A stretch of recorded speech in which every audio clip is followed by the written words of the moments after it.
Madison Carter raised her champagne glass in the middle of the most prestigious ballroom in Manhattan, looked directly at the wife of the man she had been sleeping with for 8 months, and smiled. Not a nervous smile, not an apologetic smile, a victorious one. She tapped the microphone, cleared her throat, and said loud enough for 400 people to hear, "Tonight is about finally choosing happiness, and real love always requires courage." Everyone in that room knew exactly what she meant. Everyone except Madison herself knew exactly what was about to happen. If you've ever watched someone celebrate too early, drop a comment below and tell me what city you're watching from. I want to see how far this story travels. And if you haven't subscribed yet, please hit that button now, because what happens in the next 2 hours of this story is something you will not want to miss. The evening began the way all dangerous evenings begin, beautifully. The Grand Sterling Foundation Gala was one of those events that existed to remind ordinary people that another world was operating just above their heads.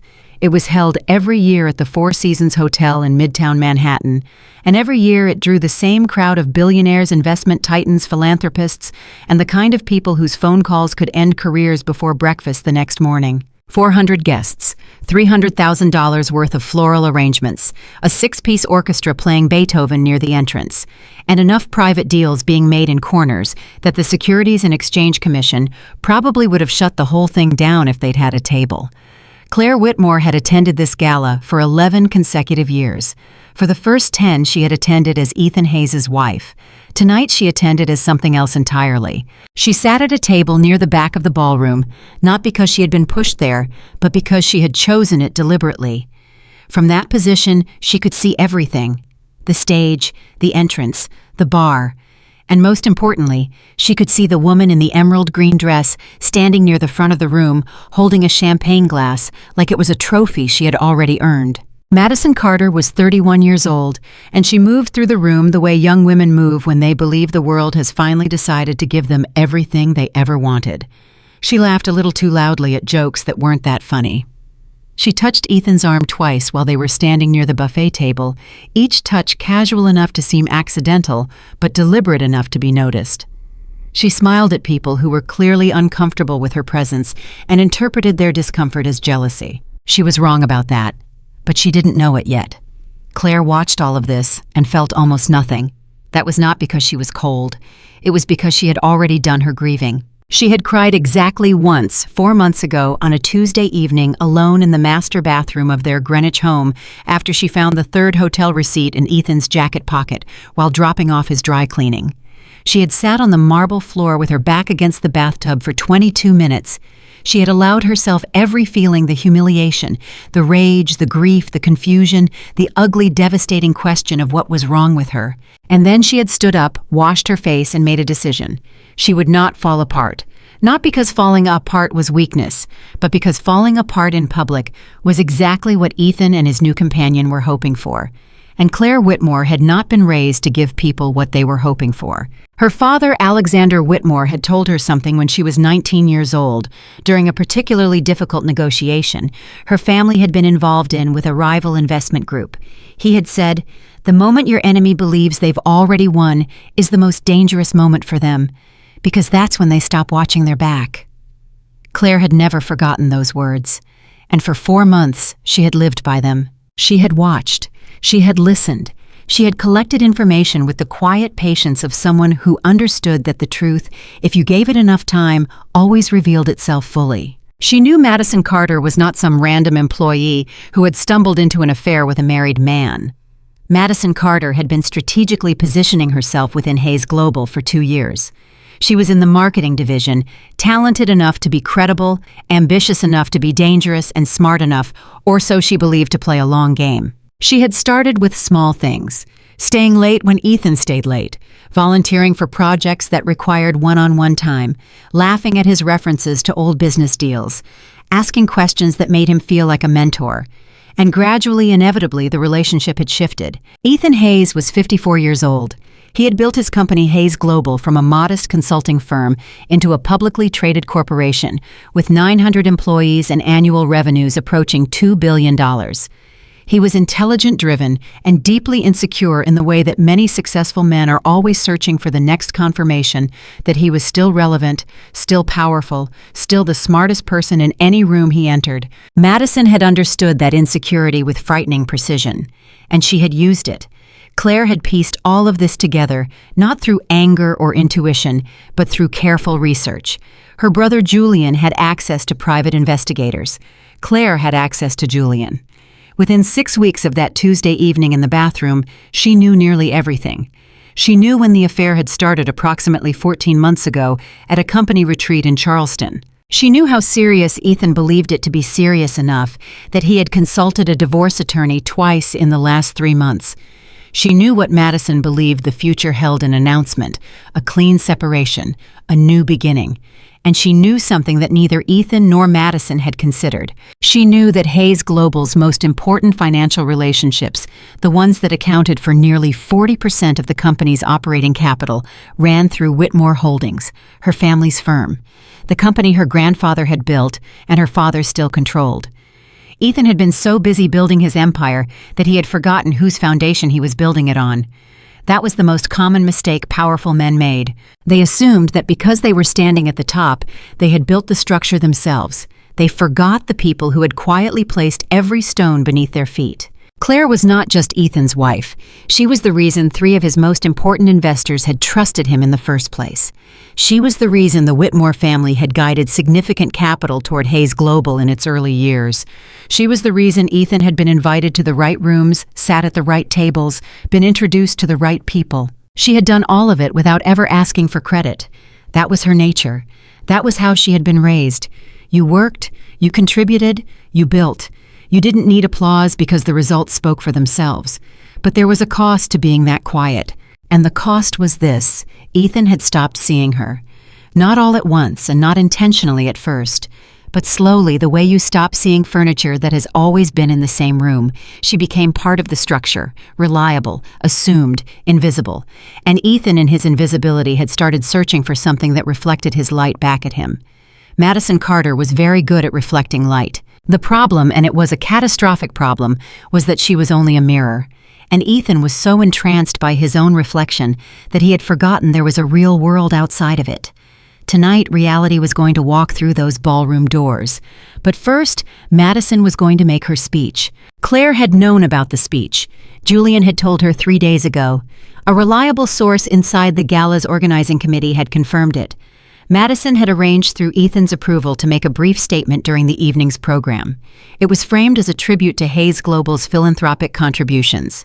But Claire knew, and Julian knew, and frankly several other people in that room knew that it was going to be something else entirely. It was going to be an announcement. Not with explicit words.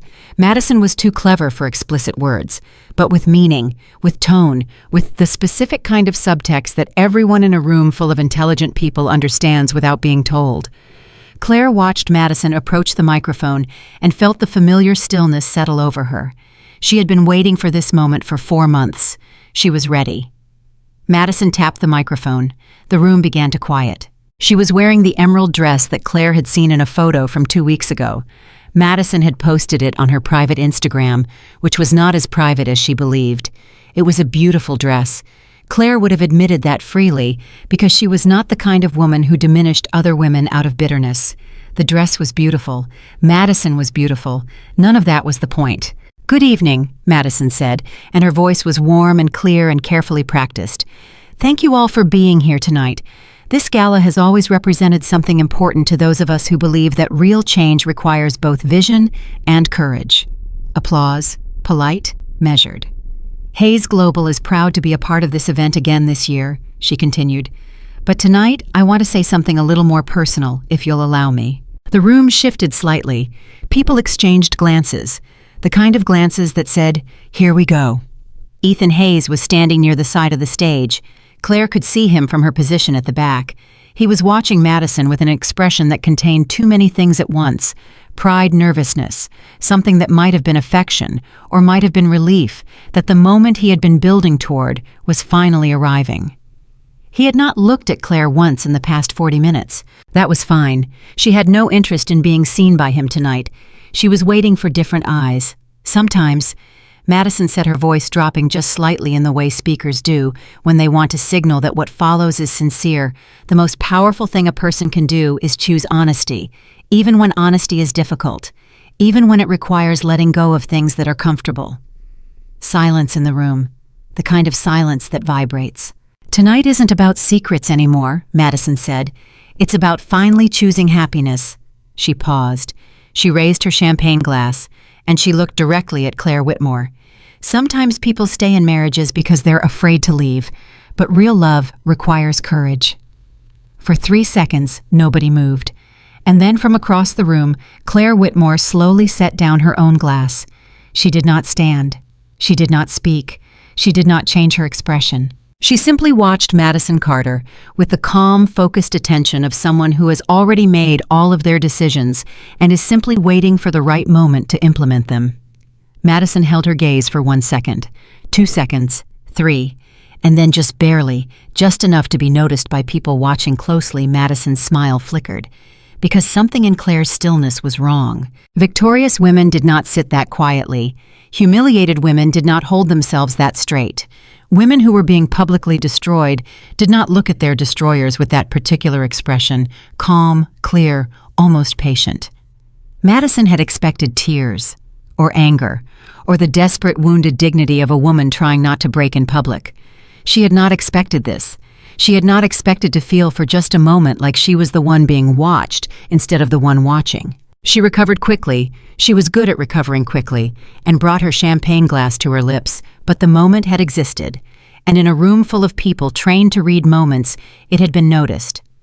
Across the ballroom, a woman named Patricia Hartley, who had known both Claire Whitmore and Alexander Whitmore for 20 years, leaned toward her husband and said very quietly, "Something's about to happen." Her husband looked at Claire, then at Madison, then at the door. "Something's already happening," he said. He was right, because at that precise moment Claire's phone vibrated with a single text message from her brother Julian. It said, "We're pulling in now." Claire looked at the message, put the phone face down on the table, picked up her champagne glass, and for the first time that evening she smiled. Not at Madison, not at Ethan, not at anyone in particular, just at the knowledge that everything was unfolding exactly as it should. Across the room, Ethan Hayes finally noticed his wife's expression, and something cold moved through him. He had known Claire for 17 years, 3 years of dating, 14 years of marriage. He knew her moods, her silences, her tells. He knew what she looked like when she was upset. He knew what she looked like when she was trying to hide being upset. He knew what she looked like when she was resigned, when she was hurt, when she was processing something difficult. He did not know what she looked like right now. And the fact that he didn't recognize this expression, the calm, the stillness, the almost serene quality of her attention, frightened him more than he expected it to. He told himself he was being paranoid. He had made his decision. The divorce papers were already drafted. His attorney had reviewed everything. The financial settlement was structured to be clean. He had planned this carefully. He had planned everything carefully. But the thing about careful plans is that they only account for what you know. And Ethan, for all his intelligence, was about to discover how much he had been allowed not to know. Madison stepped down from the podium and moved toward him, her expression glowing with the particular satisfaction of someone who has just done something they've been building toward for a long time. She reached out and touched his arm openly this time, no pretense of casualness. "How did I do?" she asked. Ethan opened his mouth to answer, and then the ballroom doors opened. Not the quiet, incremental opening of late arrivals, trying not to draw attention. These doors opened the way doors open when the people walking through them have no interest in going unnoticed. They opened wide, and Alexander Whitmore walked in. 72 years old, 6 feet tall. White hair combed back with the kind of precise neatness that suggested military school and a lifetime of discipline. He was wearing a dark suit that had been made specifically for his frame, and he moved with the unhurried confidence of a man who had never needed to rush in his life because rooms rearranged themselves around him. Behind him was Eleanor Whitmore, 68, her silver hair worn up, her posture perfect, her expression pleasant in the way that intelligent women wear pleasantness as a form of armor. She had been one of the first women to serve on the board of a Fortune 100 company. She had spent 40 years in rooms where people underestimated her and had made them pay for it every single time. and beside them, walking with the purposeful stride of a man who had spent his career turning chaos into outcomes, was Julian Whitmore. 41 years old, corporate attorney.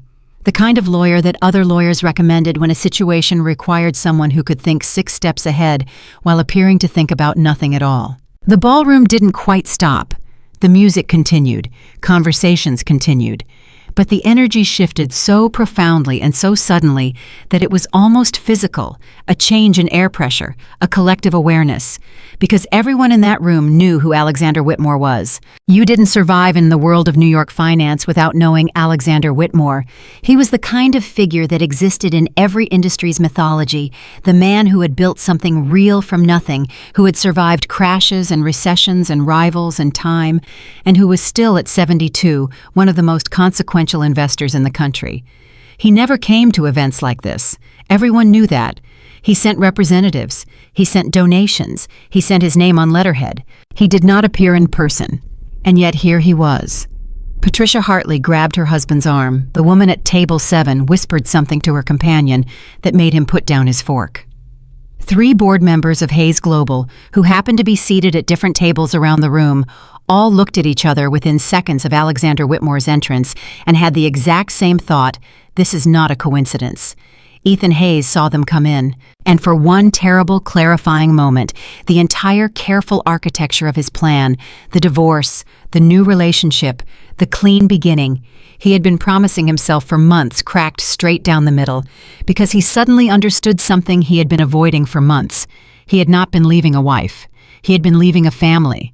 And families like the Whitmores did not simply watch their daughters be publicly humiliated at a fundraising gala without a response. He had been so focused on Madison, on the intoxicating newness of her, the flattery of her attention, the way she made him feel young and chosen and vital, that he had stopped thinking about consequences.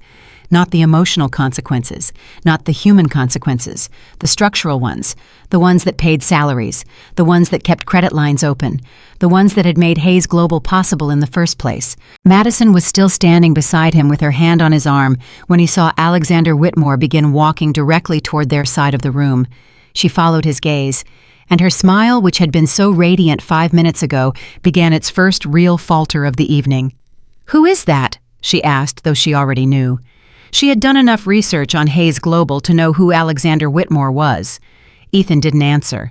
I was watching Alexander cross the room with the locked focus of a man watching something inevitable approach and finding himself unable to do anything to stop it. Alexander did not look at Ethan. Not yet. His eyes were fixed on his daughter. He walked to Claire's table.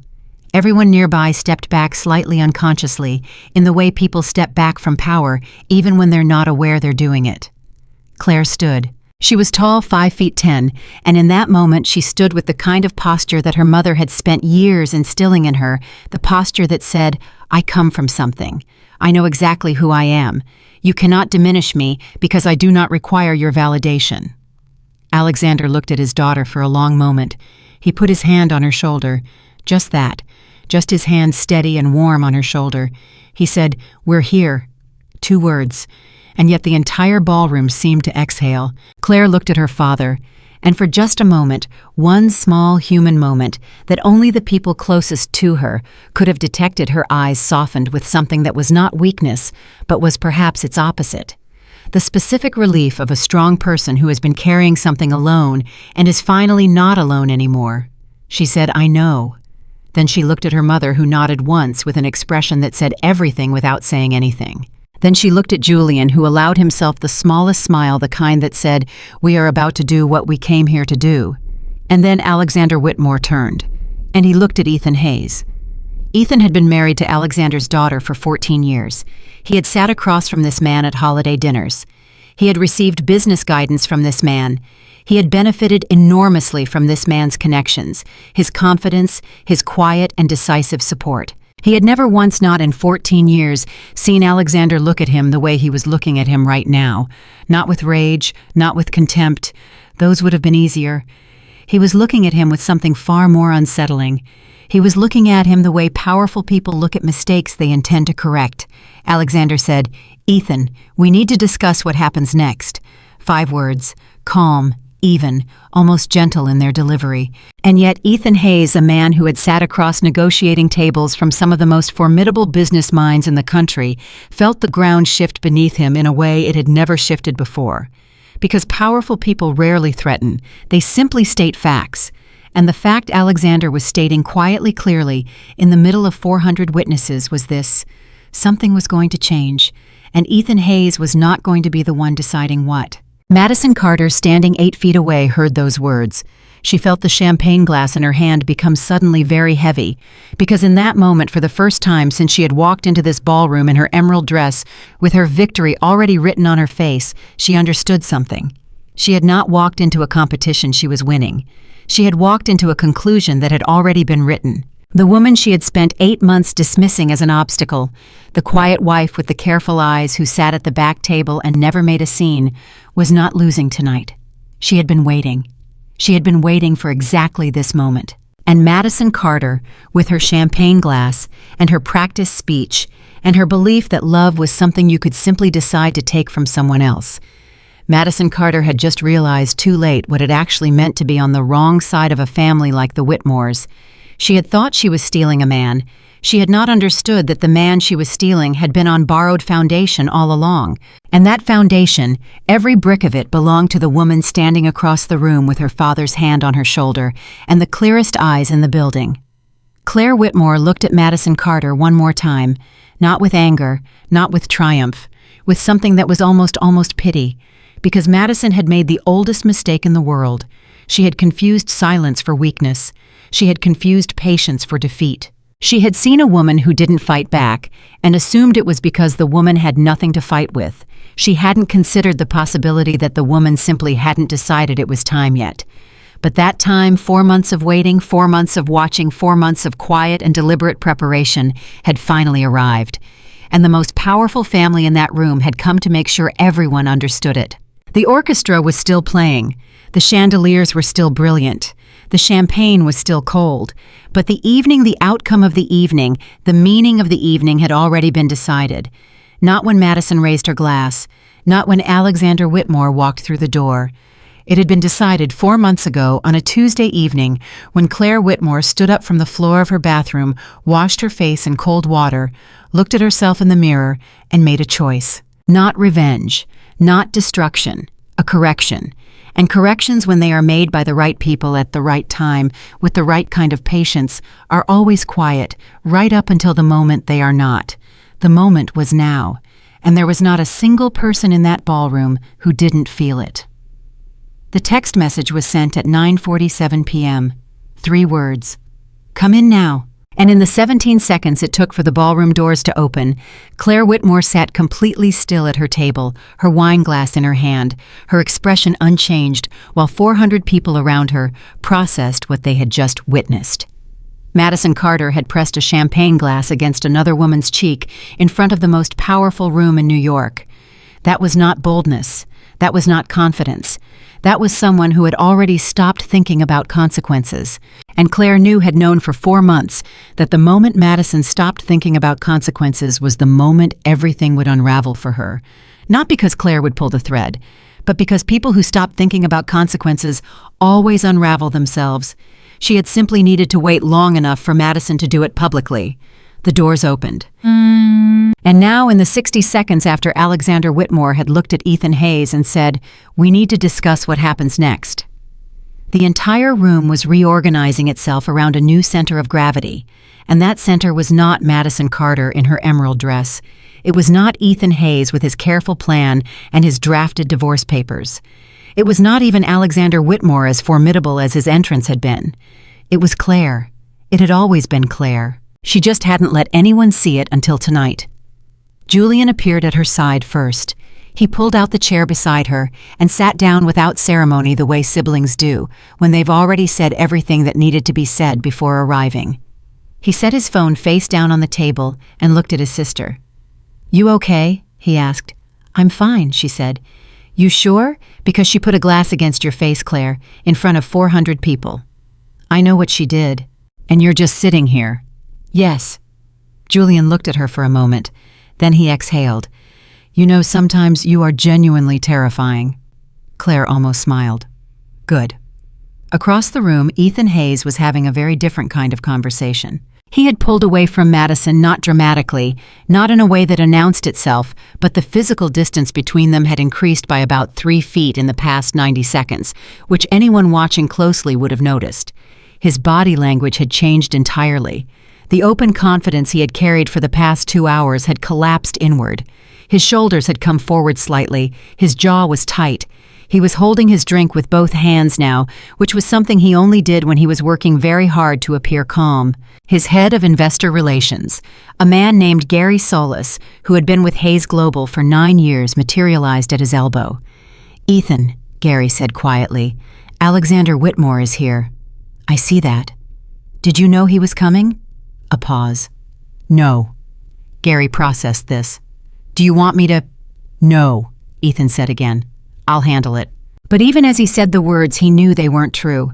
There was nothing to handle because handling implied that he was the one with options. And in the space of about 4 minutes, Ethan Hayes had gone from feeling like a man who had finally seized control of his own life to feeling like a man standing in the middle of a room where every door he thought was unlocked had just clicked shut simultaneously. The thing about power, real power, the kind that Alexander Whitmore represented, was that it didn't announce itself in the form of arguments or ultimatums. It announced itself the way gravity announced itself. You didn't see it. You just suddenly found that things were falling in a direction you hadn't intended. Ethan had been building Hayes Global for 23 years. He had worked with extraordinary dedication. He was not a fool. He was not a man who had stumbled into his position. But he had made one catastrophic miscalculation. He had confused the absence of interference with independence. The Whitmore family had never interfered. In 14 years of marriage, in 9 years of financial partnership, in countless business decisions, Alexander Whitmore had offered guidance when asked and stayed quiet when not. He had never inserted himself. He had never used his family's financial relationship with Hayes Global as leverage. Ethan had interpreted that restraint as proof that the relationship was merely professional. He had not understood that the restraint was a gift, and that gifts, when the giver withdraws them, leave an absence that feels like falling. Madison appeared at his side again. She had recovered some of her composure, though not enough. Her eyes were moving too quickly around the room, reading faces, calculating. "What's happening?" she asked. "Nothing," Ethan said. "That's not nothing, Ethan. That's Alexander Whitmore. Why is he here? He never comes to these things." "I said I'll handle it." Madison lowered her voice. "You told me the financial relationship with Whitmore Holdings was going to be restructured. You told me your lawyers had already looked at it. You told me it would be clean." "It will be." "Then why does he look like that?" Ethan didn't answer. Because the honest answer was that Alexander Whitmore looked like a man who had made a decision, and the decision clearly had nothing to do with anything Ethan's lawyers had drafted. Meanwhile, on the other side of the ballroom, Eleanor Whitmore had sat down beside her daughter. Eleanor was not a woman who expressed emotion through touch or words in public settings. She expressed it through presence. She sat close enough to Claire that their arms were nearly touching, and she held herself with the particular composure of a woman who had spent decades sitting in rooms where people were trying to diminish her and had outlasted every single one of them. "She put a glass to your face," Eleanor said quietly. "Mom, I'm not upset," Eleanor said, and her tone made it clear that upset was an understatement so severe it was almost funny. "I'm simply noting what happened. I know what happened. Your father wanted to walk directly to her when we came in." Claire looked at her mother. "I told him not to," Eleanor said. "I told him that you had already handled it." "Did he listen?" "He always listens to me," Eleanor said simply. "Eventually." Claire felt something loosen in her chest, not grief, not relief exactly, but the particular release that comes when you realize you don't have to explain yourself to people who already understand. "Julian says the calls started this morning," Claire said. Eleanor nodded. "Your father made 3 calls yesterday afternoon, quietly, to people who needed to understand the situation before tonight." "How much does Ethan know?" "He doesn't know anything yet," Eleanor said. "That's the point. He came here tonight believing he was in control. It's important that he have this evening to sit with that belief before reality reaches him." Claire looked across the room at her husband, her almost former husband, the man she had built 14 years with, the man she had supported through 2 recessions and near bankruptcy in 2019, that nobody outside the innermost circle knew about a health scare that had kept him in bed for 6 weeks and kept her in a constant state of managed terror. She had loved him. She wanted to be honest with herself about that even now. She had genuinely loved him for most of those 14 years. But love, she had learned, was not the same thing as the right choice. "Mom," she said quietly, "am I doing the right thing?" Eleanor looked at her daughter, not with the sharp corrective look that shut down doubt, with something more honest than that. "You're doing the only thing," she said. "There's a difference." Claire nodded, and she didn't ask again. Across the room, something was beginning to happen that nobody had announced, but everyone was starting to notice. The 3 Hayes Global board members, Reginald Cross, Susan Feng, and a man named David Park, who had joined the board 18 months ago, had quietly converged. They were not at the same table. They were not doing anything that an observer would identify as a meeting. But they were within speaking distance of each other, and the expressions on their faces were the expressions of people doing rapid mental arithmetic. Reginald Cross had been on the Hayes Global Board for 7 years. He was 61 years old, deeply connected in the institutional investment community, and he had stayed on the board largely because of the Whitmore family's ongoing relationship with the company. He had told himself this wasn't true, had told himself that Hayes Global's fundamentals justified his involvement. But in the private arithmetic of his own mind, the Whitmore connection had always been a factor. He watched Alexander Whitmore stand near his daughter's table with his hand on her shoulder. Then he looked at Ethan Hayes across the room, holding his drink with both hands, talking to Madison Carter, with the body language of a man trying to hold something together that was already sliding through his fingers. Reginald Cross pulled out his phone. He sent a text message. Susan Feng, sitting 8 feet away, felt her phone vibrate. She read the message. She looked up at Reginald. She typed back 2 words.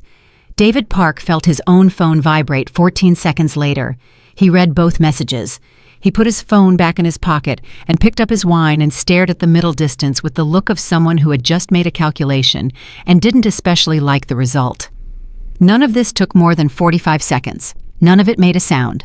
And yet, it was the moment, the precise, quiet, unremarkable moment, when the future of Hayes Global began to change. Ethan didn't see any of it. He was watching his father-in-law. Madison saw some of it, but didn't understand what she was watching. Julian Whitmore, who had spent 20 years watching rooms for exactly this kind of movement, saw all of it. He leaned toward his sister. "Reginald Cross just texted Susan Feng," he said quietly. She texted him back in under 10 seconds. Claire absorbed this without reacting visibly. "What do you think it said?" "I think it said something like, 'Do you know what's happening?' And she said something like, 'I'm starting to.'" "How long before they approach Dad?" 20 minutes, maybe less." Claire nodded. "Good." Julian looked at his sister with an expression that had multiple layers: respect, concern, something that was almost admiration, but carried the complexity that only siblings can feel for each other. "You've thought about all of this, haven't you? Every step." "I've had 4 months," she said. "Most people would have confronted him after 4 days. Most people would have lost." Julian was quiet for a moment. "Does it hurt?" he asked. "All of this. Does it still hurt?" Claire looked at her brother, and for a moment, a real, unguarded human moment, the careful composure she had been wearing all evening shifted slightly. Not enough for anyone across the room to notice, just enough for Julian to see. "Every single day," she said, "but it's going to hurt a lot less after tonight." Julian nodded. He reached over and squeezed her hand once, and then they both let go and returned to watching the room. 4 months earlier, on the Tuesday evening, when Claire had found the hotel receipt, she had done something that nobody in her life knew about. After she stood up from the bathroom floor and washed her face, she had gone downstairs, poured herself a glass of water, sat at the kitchen table, and opened a notebook. Not a phone, not a laptop, a paper notebook. And she had written at the top of the first page, "What do I actually know?" Then she had spent the next 2 hours writing down everything.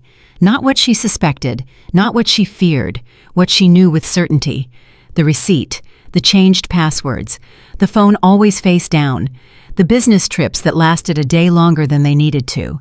The way Ethan had stopped looking at her directly when he talked to her, a tiny shift in eye contact that she had noticed months before she had any idea why it was happening. She wrote it all down, And when she finished, she looked at what she had written.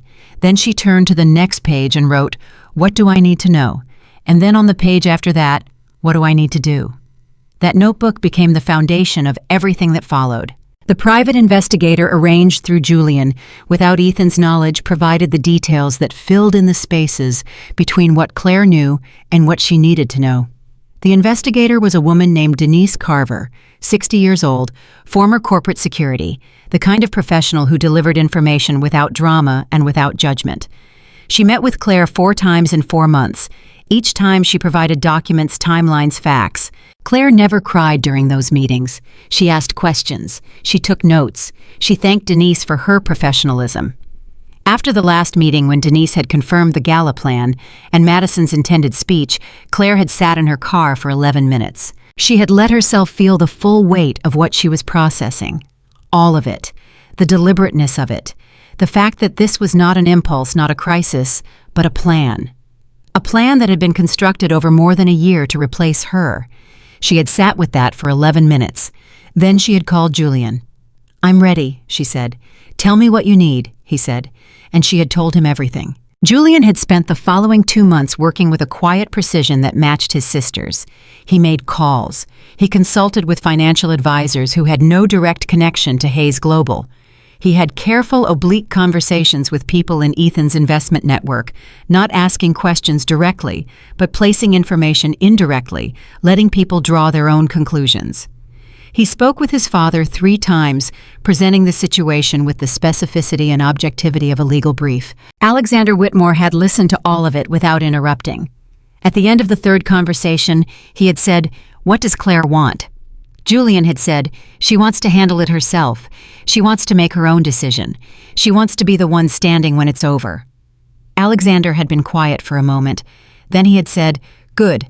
Then we'll be there to make sure she is." That was the entire conversation. That was the Whitmore family in its essence. Not a family that solved problems for its members, but a family that ensured its members had the foundation they needed to solve their own. Back in the ballroom, 9 minutes had passed since Alexander had spoken to Ethan. Those 9 minutes had been extraordinarily ordinary on the surface. The orchestra had shifted to a softer arrangement. Waitstaff were circulating with dessert menus. Conversations had resumed, though they were quieter and more watchful than before. But underneath the surface, everything was moving. Madison Carter had excused herself from Ethan's side and walked to the restroom.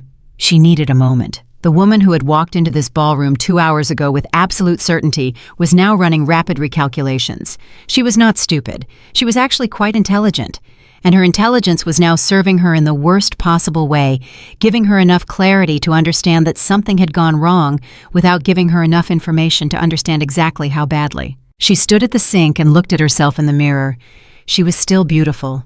The dress was still perfect. Her speech had been exactly what she intended it to be.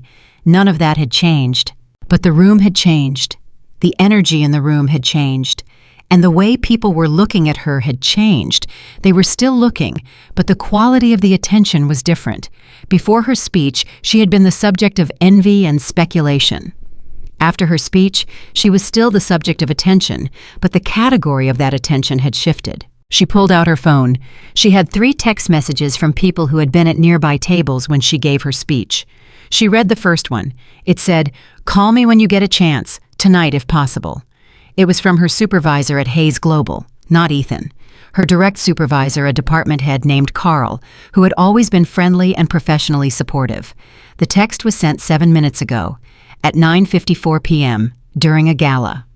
Madison stared at that text for a long time. Her supervisor did not text her at 9:54 p.m. during social events. Her supervisor texted her during business hours about business matters in the measured professional tone of someone managing a department of 40 people. This text had a different quality. It had the quality of a warning being delivered gently at arm's length by someone who didn't want to be the one to deliver it. She put the phone back in her bag. She breathed. She went back to the ballroom. Ethan was now standing near the far wall, and he was no longer alone. 2 men she didn't recognize were with him. Not Whitmore family, not board members, but the kind of men who circled around people like Alexander Whitmore. Advisors, representatives, people who appeared when situations required management. Ethan was talking to them with the focused intensity of someone who was trying to demonstrate that he had more control of the situation than he actually did. Madison watched him for a moment, and for the first time since this entire evening began, she felt something she hadn't expected to feel. She felt afraid, not of Claire, not of Alexander Whitmore, not of the room. She felt afraid because she was looking at Ethan Hayes, the man she had given 8 months of her life to, the man she had been promised a future, with the man she had believed in completely, and she was seeing something she had refused to see before. She was seeing that he was managing, scrambling, recalculating. She was seeing a man who was no longer in control of his own situation.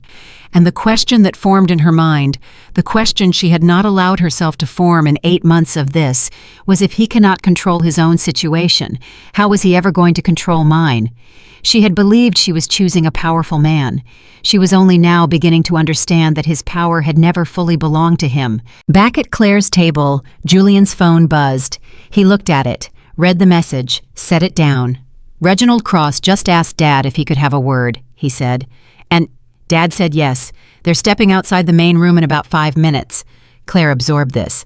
How long before the others follow? Susan Fang is already moving in that direction, Julian said. David Park will give it another 3 or 4 minutes, and then he'll find a reason to be in the same hallway. This was the thing about power structures. They were not held together by formal agreements or written contracts.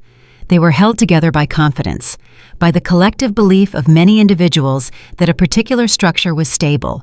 The moment that confidence began to erode even slightly, even among 2 or 3 people, the erosion spread faster than anyone expected. Ethan's board was not abandoning him. Not tonight. That would happen more slowly through more formal processes.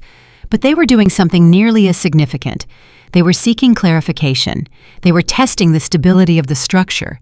They were asking in the particular oblique language of powerful people whether the foundation was still solid. And the fact that they were asking that question, the fact that they were asking Alexander Whitmore, not Ethan Hayes, told its own story. Eleanor Whitmore touched her daughter's arm gently. "How are you holding?" she asked. "I'm good," Claire said. "Claire." "Mom, she paused. "I'm managing." Eleanor studied her daughter's face. "You know what your grandfather used to say about nights like this?" Claire waited. "I used to say the hardest part is not the moment everyone sees the truth. The hardest part is the night before, when you're the only one who knows it." Claire looked at her mother. "You've been living that night before for 4 months," Eleanor said. "It's almost morning." Something in Claire's composure shifted again, the same barely there shift that Julian had seen earlier. She pressed her lips together for just a second. Then she straightened. "He thought I wouldn't do anything," she said. Not with bitterness, just with the factual quality of someone saying something they have had a long time to come to terms with. "Yes," Eleanor said. "He thought I was afraid." "Yes. He thought the worst I would do was cry and make it awkward." "Ethan has always underestimated the cost of making you invisible," Eleanor said. "That was his choice. This is the result." Across the room, Madison Carter was walking back toward Ethan. She reached him, said something close to his ear. He turned and looked at her with an expression that even at this distance, even across a ballroom full of people, was unmistakably altered. The warmth was still there, but it was competing with something else now, something edged and complicated and slightly desperate. Madison pulled back slightly, read his face, and Claire, watching from across the room, saw the precise moment when Madison began to understand that the man she had bet everything on was not the man she had believed him to be. It lasted maybe 3 seconds. Then Madison smoothed her expression back into something composed and professional. But 3 seconds was enough. Julian saw it too. "She knows," he said quietly. "She's starting to," Claire said. "She'll know completely by tomorrow morning." "How do you feel about that?" Claire considered the question honestly. "I feel like it's a natural consequence," she said. "I don't feel satisfied about it. I don't feel nothing about it either. She made choices. Choices have consequences. That's not cruelty. That's just how the world actually works." Julian nodded slowly. "For what it's worth," he said, "the person I'm most impressed with in this room tonight is you." Claire looked at her brother. "Don't be impressed," she said. "Just make sure the right people hear the right things before this evening is over." "Already in motion," Julian said. And it was. 3 conversations were happening simultaneously in the hallways and quiet corners adjacent to the grand Sterling Foundation ballroom. Alexander Whitmore with Reginald Cross. Eleanor Whitmore, who had excused herself quietly from her daughter's table with a woman named Dr. Patricia Ashford, who sat on two of the same charitable boards as Claire, and who would write a piece for a financial newsletter in 3 weeks' time, that nobody would be able to directly attribute to this evening, but that everyone would understand. And Julian, who had stepped away briefly to take a phone call from an attorney in his firm, who was finalizing a document that would be delivered first thing Monday morning. The document was not a legal threat. It was not a lawsuit. It was not anything that could be called aggressive by the people who would receive it. It was simply a letter from Whitmore Holdings to Hayes Global's board requesting a review of the terms of their ongoing financial relationship given recent developments. Formal, appropriate, entirely within the rights of any significant investor. The kind of letter that in the normal course of business might take 3 to 4 months to produce a response. The kind of letter that, given the context of tonight, would produce a response considerably faster. None of this was revenge. Claire had said that from the beginning, and she had meant it. Revenge was emotional. Revenge was reactive. Revenge was about making someone feel what you felt, which meant your pain was still in control. This was something different. This was simply the natural realignment of relationships around the truth. Ethan had built his security on a foundation he didn't own. That foundation was being examined. The examination was legitimate. The results would be what they would be. Claire had not engineered Ethan's downfall. She had simply stopped hiding the truth of what had been holding him up. At 10:23 p.m., Ethan Hayes crossed the ballroom and walked toward his wife's table for the first time all evening. He pulled out the chair across from her and sat down. Claire looked at him. He looked back. For a long moment, neither of them spoke. Around them, the ballroom continued its careful orchestration of conversations and music and the elaborate social performance of a room full of people pretending not to watch. Two people have the most important conversation of their shared lives. Finally, Ethan said, "Claire." She waited. I need to explain some things." "You don't need to explain anything to me tonight," she said quietly. "Tonight is for your board members." His jaw tightened. "What did your father say to them?" "My father is having conversations," she said, "about the future of a financial relationship. That's all." "Claire, if he pulls the Whitmore capital from—" "Ethan." Her voice was not sharp. It was steady, almost kind. "We both know what tonight is. We don't need to perform for each other." He looked at her, and for a moment, a real, unguarded moment that she had not expected, something moved across his face that looked almost like grief. "I didn't think it would go this far," he said. And she understood he didn't mean the investigation, or her family's arrival, or Madison's speech. He meant all of it. He meant the whole direction of the last 14 months. He meant the choices that had seemed manageable in private and were now standing fully revealed in one of the most observed rooms in New York. "No," Claire said. "You didn't think I'd let it." The honesty of those words hung between them for a moment that felt much longer than it was. Then Claire stood up. She smoothed her dress. She looked at her husband, her almost former husband, with the clear eyes of someone who has already grieved what needed to be grieved and is now simply living on the other side of it. "Have your conversations tonight," she said. "My attorneys will be in touch on Monday." She picked up her evening bag, and she walked away. Not quickly, not dramatically, but with the particular certainty of a woman who knows exactly where she is going. And the room watched her go, not because she was leaving, but because of the way she was leaving, with her head straight and her steps even, and the undeniable quality of someone who has not lost a single thing she wasn't prepared to release. Julian fell into step beside her. Eleanor appeared on her other side. Alexander, emerging from a side hallway, joined them at the door. 4 Whitmores walking together, unhurried. And behind them, Ethan Hayes sat alone at his wife's table. Madison Carter watched from across the room, and the champagne glass in her hand, which had felt like a victory trophy 2 hours ago, suddenly felt like the most ordinary piece of glass in the world. The Whitmore family car pulled away from the Four Seasons at 10:47 p.m. Claire sat in the back seat between her mother and Julian, and for the first several minutes nobody spoke, the kind of silence that exists between people who have just done something significant together and don't yet need to name it. Alexander sat in the front, looking straight ahead, one hand resting on his knee. It was Eleanor who spoke first. "You held yourself beautifully tonight," she said. Claire looked out the window. "I held myself together. There's a difference." "There isn't," Eleanor said. Not always. Julian had his phone in his hand. He was reading something. Claire watched his face for signals and saw the small tightening around his eyes that meant the information was significant. "What?" she asked. "Reginald Cross just sent an email to the full Hayes Global Board," Julian said. "Requested an emergency call for Monday morning." The car was quiet. "That was fast," Claire said. "Dad was very clear with him tonight," Julian said. He glanced toward the front seat. "What exactly did you say to Reginald?" Alexander didn't turn around. "I told him the truth," he said simply. "Which part of the truth?" "The part that concerned him most," Alexander said. "That Whitmore Holdings would be conducting a formal review of its relationship with Hayes Global, and that the outcome of that review was currently uncertain." Claire absorbed that. "You didn't threaten anything."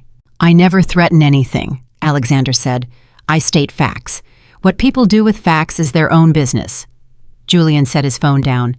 "By Monday afternoon, every major institutional investor connected to Hayes Global will have heard some version of tonight.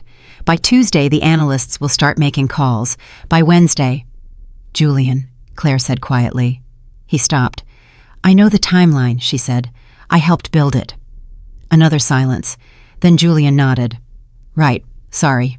Outside the car window, Manhattan moved past in its indifferent, relentless way, the city that never stopped for anyone's crisis, the city that processed catastrophe and triumph with equal neutrality and kept moving. Claire thought about Ethan sitting alone at her table after she walked away. She hadn't looked back. She had made the decision not to look back before she even stood up. But she thought about it now, what he would have looked like sitting in the chair she had vacated in the room that had watched everything. She felt something. Not satisfaction. Not grief exactly. Something in the complicated middle space between them that didn't have a clean name. She let herself feel it for the length of one city block. Then she put it down, because tomorrow was going to require everything she had. At 11:13 p.m., Ethan Hayes was still in the ballroom. Almost everyone else had left. The event had officially ended at 10:30, but the staff was still clearing tables, and Ethan had not moved from where he was sitting. Madison had tried to get him to leave twice. The first time he had said he needed a few more minutes. The second time he hadn't said anything at all. She sat across from him now. The emerald dress that had felt like armor at the beginning of the evening felt like a costume. She had taken off her heels under the table and was sitting in her stocking feet, which was such an ordinary, unglamorous detail that it almost made everything feel worse. "Talk to me," she said. Ethan looked at the table. "I'm thinking." "About what?" "About the fact that 3 of my board members left the room tonight to have private conversations with Alexander Whitmore." Madison said nothing. "About the fact that Gary Solis texted me at 10:15 to tell me that Reginald Cross was asking questions about the Whitmore Holdings capital position." Madison still said nothing. "About the fact," Ethan said, and his voice had dropped to something very flat and very controlled, "that I may have significantly miscalculated how clean this was going to be." Madison looked at him for a long time. "You told me it was handled," she said. "You told me the financial side was restructured. You told me Claire's family wouldn't be a factor. I thought they wouldn't. Why? Because they never have been before." He finally looked up at her. "In 14 years, Alexander Whitmore never once used his family's financial position to intervene in my business. Not once. I assumed—" "You assumed he wouldn't start now?" "Yes." Madison pressed her lips together. "Ethan, did it occur to you that the reason he never intervened before was because there was never a reason to—" The question landed between them like something dropped from a height. Ethan didn't answer it, and his silence was its own kind of answer. Madison reached for her shoes under the table, put them back on, picked up her bag. "I'm going to go home," she said. "Madison, I'm not leaving because I'm angry," she said, and her voice was steadier than either of them expected. "I'm leaving because I think you need to sit with this alone tonight, and I need to think." "Think about what?" She looked at him. "About the difference between what you told me this was and what it actually is." She stood up. She smoothed the emerald dress one final time, and without another word, she walked toward the exit. Ethan watched her go, and in the empty ballroom with the staff moving quietly around him, he sat with the full weight of the evening for the first time. Saturday morning arrived cold and gray with the kind of sky that felt like a judgment. Claire was awake before 6. She had slept 4 hours, not because she was anxious, but because her body had been running on focused adrenaline for months, and it didn't quite know how to shift down. She made coffee, sat at the kitchen table of the apartment she had moved into 6 weeks ago, a decision she had made quietly, practically before the gala, because she had known that whatever happened last night, she was not going back to the Greenwich house. She had her notebook open in front of her. Not the original one, that one was in a lockbox at Julian's office. A new one. She had written at the top of the first page, "What comes next?" Her phone was face up on the table. It had been buzzing since 7 a.m. with messages from people she knew, friends, professional colleagues, a few board members from the charitable foundations she served. Word had moved fast. In a city like New York, among people who attended events like the Grand Sterling Gala, word always moved fast. Most of the messages were some version of the same thing, checking in, making sure she was okay, carefully not saying everything they knew. One message was from Patricia Hartley, who had been at the gala and who had known Claire for 20 years. "I saw what happened last night. I want you to know that the conversation in that room after you left was entirely about you, not the way you'd expect. People were talking about how you handled yourself. Call me when you're ready." Claire read that message 3 times. She did not call Patricia back. Not yet. She wrote the name in her notebook and drew a small circle around it. Then her phone rang. It was Julian. She answered before the second ring. "How bad? It's moving faster than even I expected," Julian said. He sounded like he had also been awake for hours, which he had. Reginald Cross's email last night triggered something. By 7 a.m. this morning, 2 other board members had responded to the thread. By 8, Gary Solis called me directly. "Gary called you. I wanted to know if there was anything Hayes Global could do to his word, stabilize the situation." Claire was quiet for a moment. "What did you tell him?" "I told him that any conversation about the Whitmore family's financial relationship with Hayes Global would need to go through formal channels, and that he should direct his concerns to the letter that would be arriving Monday morning." He didn't push back. "He thanked me," Julian said, "which tells you everything." It did tell her everything. Gary Solis had been with Hayes Global for 9 years. He was loyal to Ethan in the particular way that employees are loyal to the person who writes their performance reviews.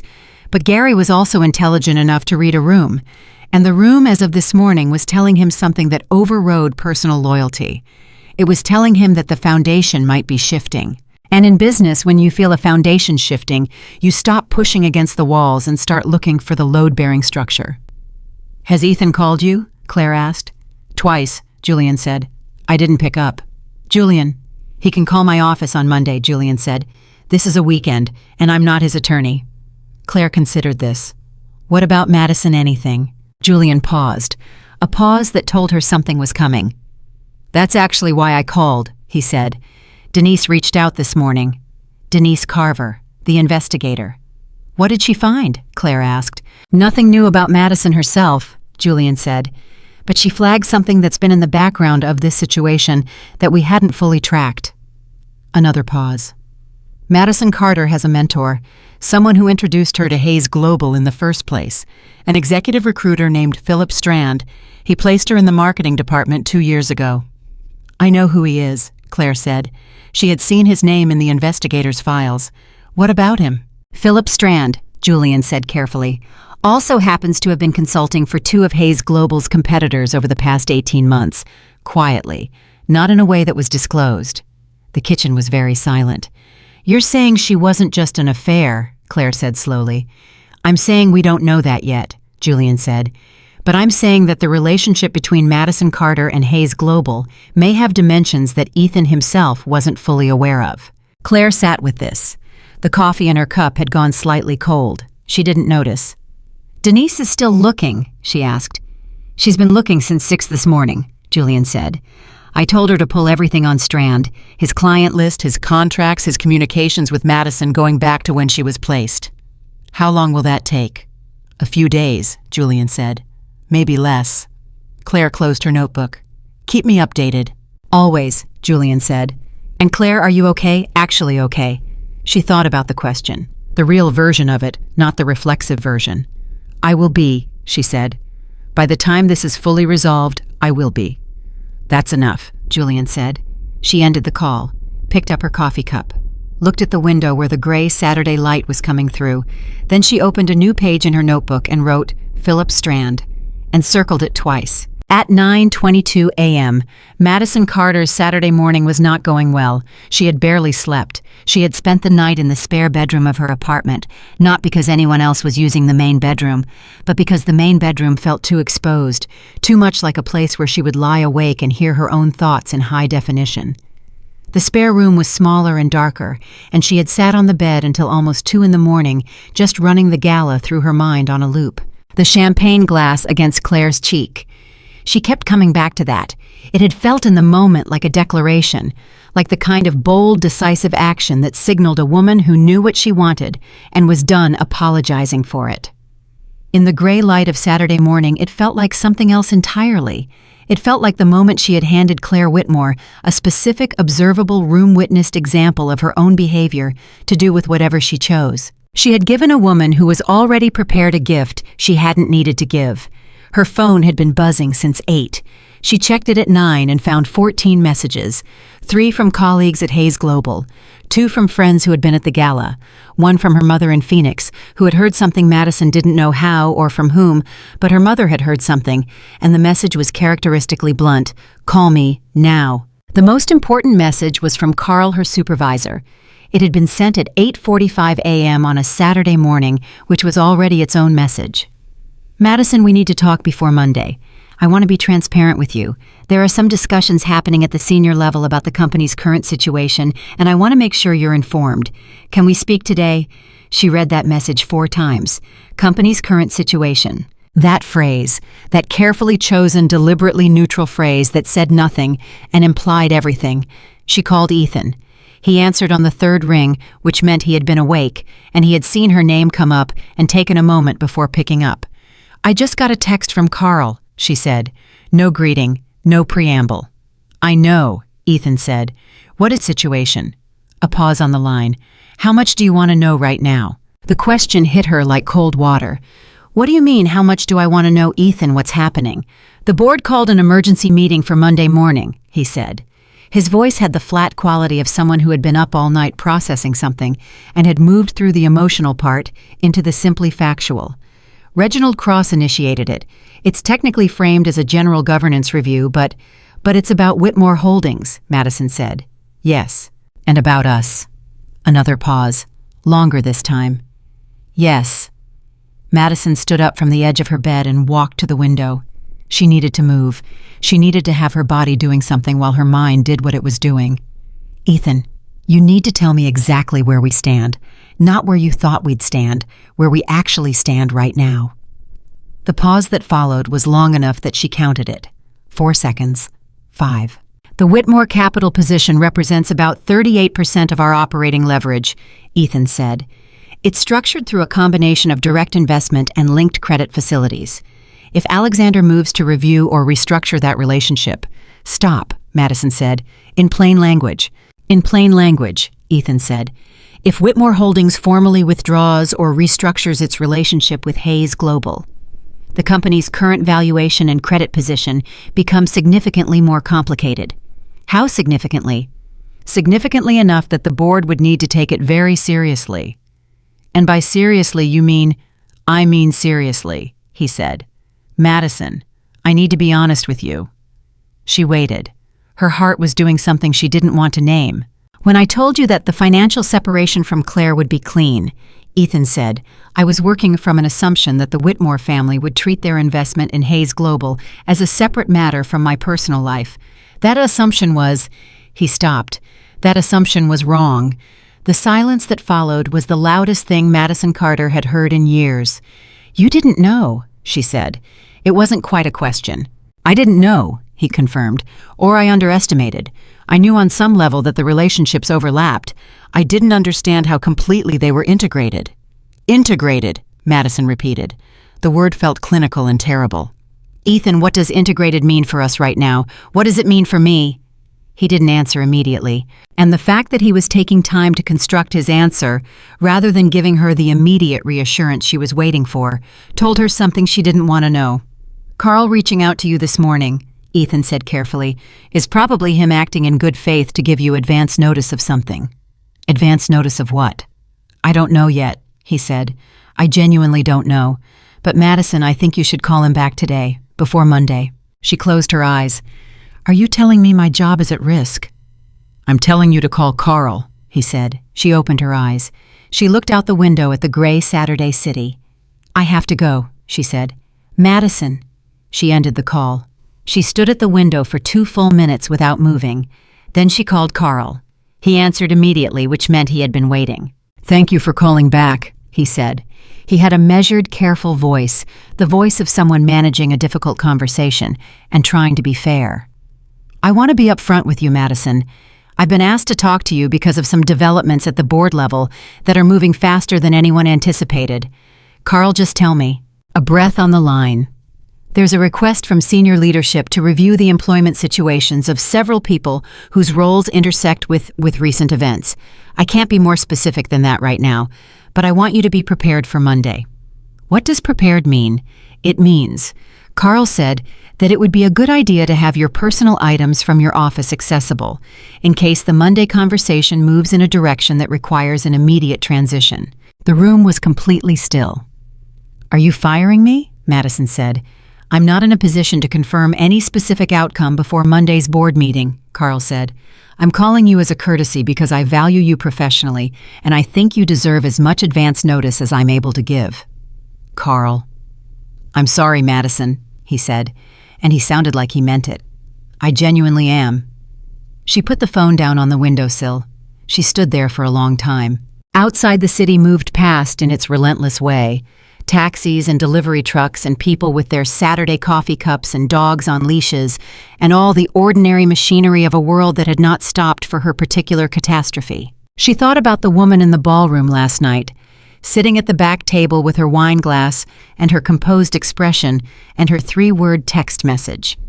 She thought about the way Claire Whitmore had looked at her before the gala ended, not with hatred, not with triumph. With something that had felt at the time too complicated to name, she understood it now. It was the look of someone who had already accepted the cost of what was happening. Someone who had grieved it, processed it, prepared for it, and moved through it. Someone for whom tonight was not the beginning of pain, but the resolution of it.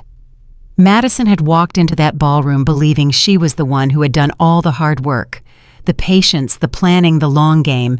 She had believed the hard part was behind her. She understood now that she had mistaken Ethan's blindness for her own success. She had won against a man who couldn't see what he had. That wasn't the same as winning against the woman who had been standing quietly beside him the whole time, watching everything.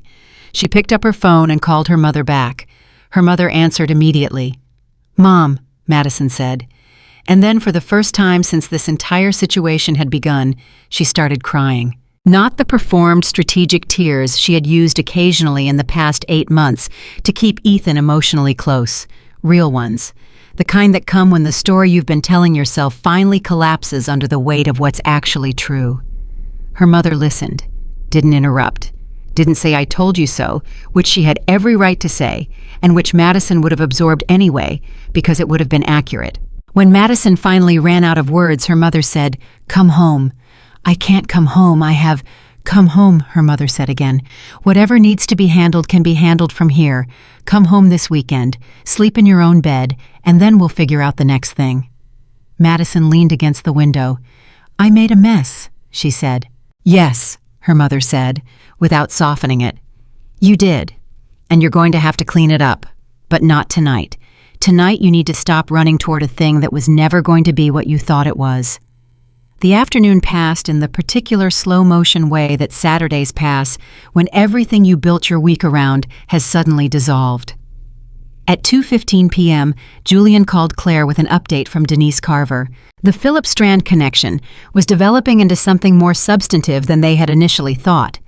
Strand had placed Madison at Hayes Global, but he had also in the same 18-month window been in contact with a private equity firm that had been circling Hayes Global as a potential acquisition target. The connections were not conclusive. They were not evidence of anything criminal, but they formed a pattern that raised significant questions about Madison's role in the company and whether that role had ever been as simple as it appeared. "Does Ethan know any of this?" Claire asked. "Almost certainly not," Julian said. If he knew, he would have mentioned it to you or to his attorneys as a factor in the divorce proceedings. So he may have been managed too, Claire said. It's possible, Julian said carefully. That doesn't excuse his choices, but it adds a dimension. Claire sat with this for a moment. The idea of Ethan as someone who had also in some way been maneuvered. It was a complicated thing to hold. She was not going to let it soften her position. The divorce proceedings would continue. The Whitmore Holdings review would continue. All of it would continue because all of it was right and necessary. But it added something to the picture, a dimension that made it slightly less simple. What do we do with the Strand information? She asked. For now, nothing, Julian said. We give it to our attorney as background context. If it becomes relevant to any formal proceeding, we have it. If it doesn't, it simply informs our understanding of the situation. And Ethan? At some point, Julian said, someone is going to show him what we found. Probably his own attorneys once they start doing discovery. That's not our job. Our job is protecting your position. Right, Claire said. Claire, Julian said, I want to say something. Say it. You could have used all of this very differently, he said. The affair, the Gala, the Strand information. You could have weaponized every piece of it, made it public in a way that was specifically designed to maximize damage. You chose not to. I know. I think that matters, Julian said. Not for Ethan, for you, for what comes after. Claire looked at her notebook, the page with Philip Strand's name on it, 2 circles around it. What comes after is the only thing I'm thinking about right now, she said. I know, Julian said. That's why you're going to be okay. At 4:30 p.m., a car arrived at Alexander and Eleanor Whitmore's townhouse on the Upper East Side. Claire arrived with a small overnight bag. She had decided to stay with her parents this weekend, not because she needed to be protected or managed, but because this particular Saturday was not a day for being alone in a new apartment trying to convince herself she was fine.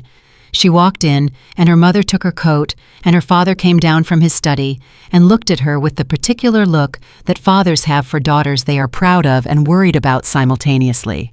Are you eating? He asked. Dad, it's a legitimate question. I had coffee and a piece of toast, she said. That's not eating, he said. Come, we'll have dinner. And so they did. The 3 of them at the kitchen table with the food Eleanor had made, not the elaborate kind, the simple kind, the kind you make for people who need substance more than spectacle. And they talked about other things, normal things. Julian's youngest daughter who had just learned to read, a documentary Alexander had watched the previous week, Eleanor's ongoing renovation of the foundation office. And for 2 hours, Claire was not the wronged wife, not the strategic mastermind, not the woman who had quietly dismantled her husband's false confidence. She was just their daughter, sitting at the kitchen table, eating food someone had cooked for her. It was exactly what she needed. At 7:48 p.m., Ethan Hayes sat in his office at the Greenwich House. He had come home at some point during the afternoon. He hadn't stayed. He had driven aimlessly for a while, something he never did. He was not a man who processed things through motion, and then he had come home because he didn't know where else to go. I was looking at a photograph on his desk, not of Madison. It was a photograph from 2017 from a foundation event Claire had organized. She was in the center of the photo in conversation with 3 other women laughing at something.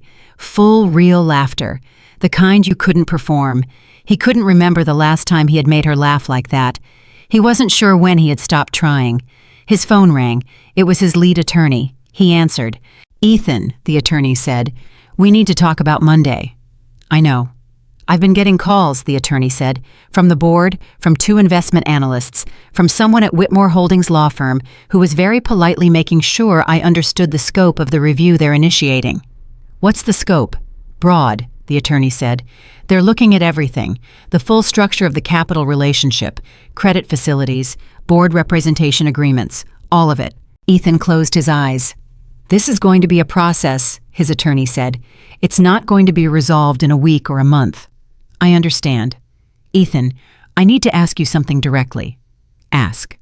When you made the decision to proceed the way you did publicly at the Gala, did you understand what the exposure was? Did you consult anyone about the Whitmore relationship before you let things go that far? Ethan was quiet.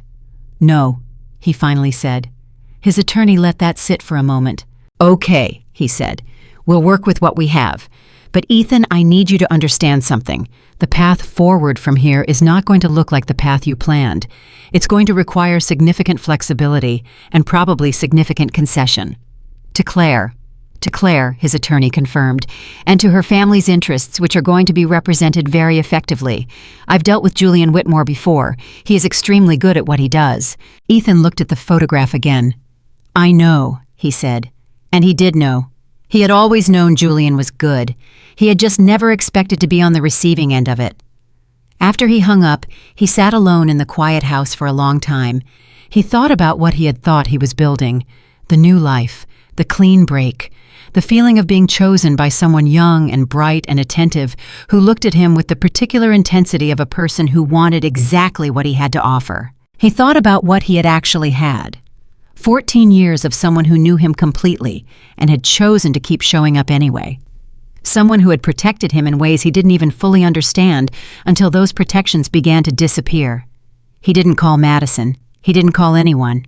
He sat in the dark and held the understanding that was arriving slowly, completely, with the particular weight of things that have been true for a long time and only just become visible. He had not left a woman behind. He had left the most important relationship of his professional and personal life simultaneously for the reflection of something that had looked like love but had never quite been real. And now, in the stillness of a Saturday night, with an attorney's warning echoing in his head, and a board emergency scheduled for Monday morning, and a company he'd spent 23 years building suddenly balanced on the edge of a review, he had no control over Ethan Hayes began to understand something Claire had known for months. The price of dismissing someone was never what you expected, because the people who were quiet never showed you what they were worth until you forced them to. And by then, the calculation had already been made without you. Monday arrived the way Mondays always arrive after catastrophic weekends, without sympathy, without pause, without any acknowledgement that the people it was landing on had spent the past 48 hours barely sleeping and running calculations that kept changing every time new information arrived. Claire was dressed and at her attorney's office by 8:15 a.m. Her attorney, a woman named Sandra Cho, had been in family law for 22 years and had the particular composure of someone who had sat across from every version of human crisis and had learned to treat each one with equal, unflinching focus. She was 53 years old, small, precise, and had a mind that moved through legal complexity the way water moved through rock, not by force, but by finding every crack. Sandra had the file open on the table between them when Claire walked in. "I've been up since 5, Sandra said. "Julian sent me the Strand documents at 4:30 this morning." Claire sat down. "How significant are they?" "For the divorce proceeding, potentially very significant," Sandra said. "They establish a pattern that suggests Madison Carter's presence at Hayes Global was not entirely organic. If we can demonstrate that Ethan had a professional duty to disclose certain relationships and failed to do so, whether because he was deliberately kept in the dark or because he chose not to look, it affects the character of the separation." "How?" "It affects the narrative of who was acting in good faith and who wasn't," Sandra said. "Right now, the public story is a husband who had an affair. The Strand information suggests this situation may have had layers that Ethan himself wasn't fully in control of. That doesn't make him sympathetic exactly, but it changes the shape of the negotiation." Claire looked at her. "You think he's going to want to negotiate quickly?" "I think," Sandra said, "that by 10 o'clock this morning after that board call, Ethan Hayes is going to want to resolve every open question in his life as efficiently as possible, including this one." Claire opened her own notebook, the new one. "What do we ask for?" Sandra leaned forward. "Everything you're entitled to. No more, no less. The Greenwich House, your share of the marital assets properly valued. Continuation of your board positions and philanthropic roles without interference, and a clean, specific agreement about the professional separation between your family's financial interests and Hayes Global going forward. Not punitive." "Not punitive," Sandra agreed. "Clean, which is actually more frightening to someone in Ethan's position right now than punitive would be. Punitive suggests emotion. Clean suggests strategy." Claire almost smiled. "My father says the same thing." "Your father," Sandra said, "is a very intelligent man." At 9:02 a.m., Ethan Hayes walked into the Hayes Global boardroom. He had not slept well. He had been in his attorney's office until 11 p.m. Sunday night and had come back this morning at 7:30 for a final briefing before the board call. He was wearing his best suit. He had shaved carefully. His expression was composed with the particular effort of a man who understood that this morning how he appeared was almost as important as what he said. Reginald Cross was already in the room, so was Susan Feng. David Park arrived 30 seconds after Ethan. 2 other board members joined remotely on the screen at the far end of the table. Gary Solis was present as an observer, sitting slightly back from the main table in the way that support staff signal their role. The call that was not officially about the Whitmore situation opened with a discussion of the Whitmore situation within 4 minutes. Reginald Cross was the one who named it directly in the measured tone of a man who had decided that precision was the kindest form of honesty. "Ethan, I want to be transparent about the purpose of this morning's conversation," Reginald said. "On Friday night, I had a discussion with Alexander Whitmore. Yesterday, I received a communication from Whitmore Holdings' legal team indicating that they will be initiating a formal review of their capital relationship with Hayes Global. I want to make sure we're all working from the same information." Ethan looked at Reginald. "I'm aware of the review." "Are you aware of its scope?" "My attorneys are managing that conversation." "Ethan." Susan Feng's voice was careful but direct. She was 60 years old, a former CFO, and she had a way of cutting to structure when other people were still dealing with context. "The Whitmore capital position affects our credit facility with 3 separate institutions. If the review results in any restructuring of that position, we have a disclosure obligation to our shareholders within, depending on materiality, potentially 10 business days." The room was quiet. "I understand that," Ethan said. "Do you understand the valuation implications?" David Park asked. He was younger than the others, 46, and usually the most careful about speaking directly. The fact that he was asking this question directly told Ethan something about how far and how fast the conversation had already moved. "I'm working with my team on a full scenario analysis," Ethan said. "By when?" Reginald asked. "By end of week." Reginald Cross looked at the table for a moment. Then he looked up. "Ethan, I want to say something, and I want to say it as someone who has enormous respect for what you've built here over 23 years. Ethan waited. "The board's obligation is to the company and to its shareholders," Reginald said. "That obligation doesn't change based on personal relationships. What happened Friday night, and I'm not here to make judgments about personal choices, created a situation that is now a material business risk. We have to treat it as such." The sentence landed like a gavel. Ethan said nothing, because there was nothing to say that would make the sentence less true. At 9:47 a.m., 45 minutes into the board meeting, Ethan Hayes' phone vibrated on the table in front of him. He glanced at it. It was his attorney texting from outside the building. The text said, "Sandra Cho filed the formal separation notice this morning at 9 a.m. Claire is moving quickly. Call me the moment you're out."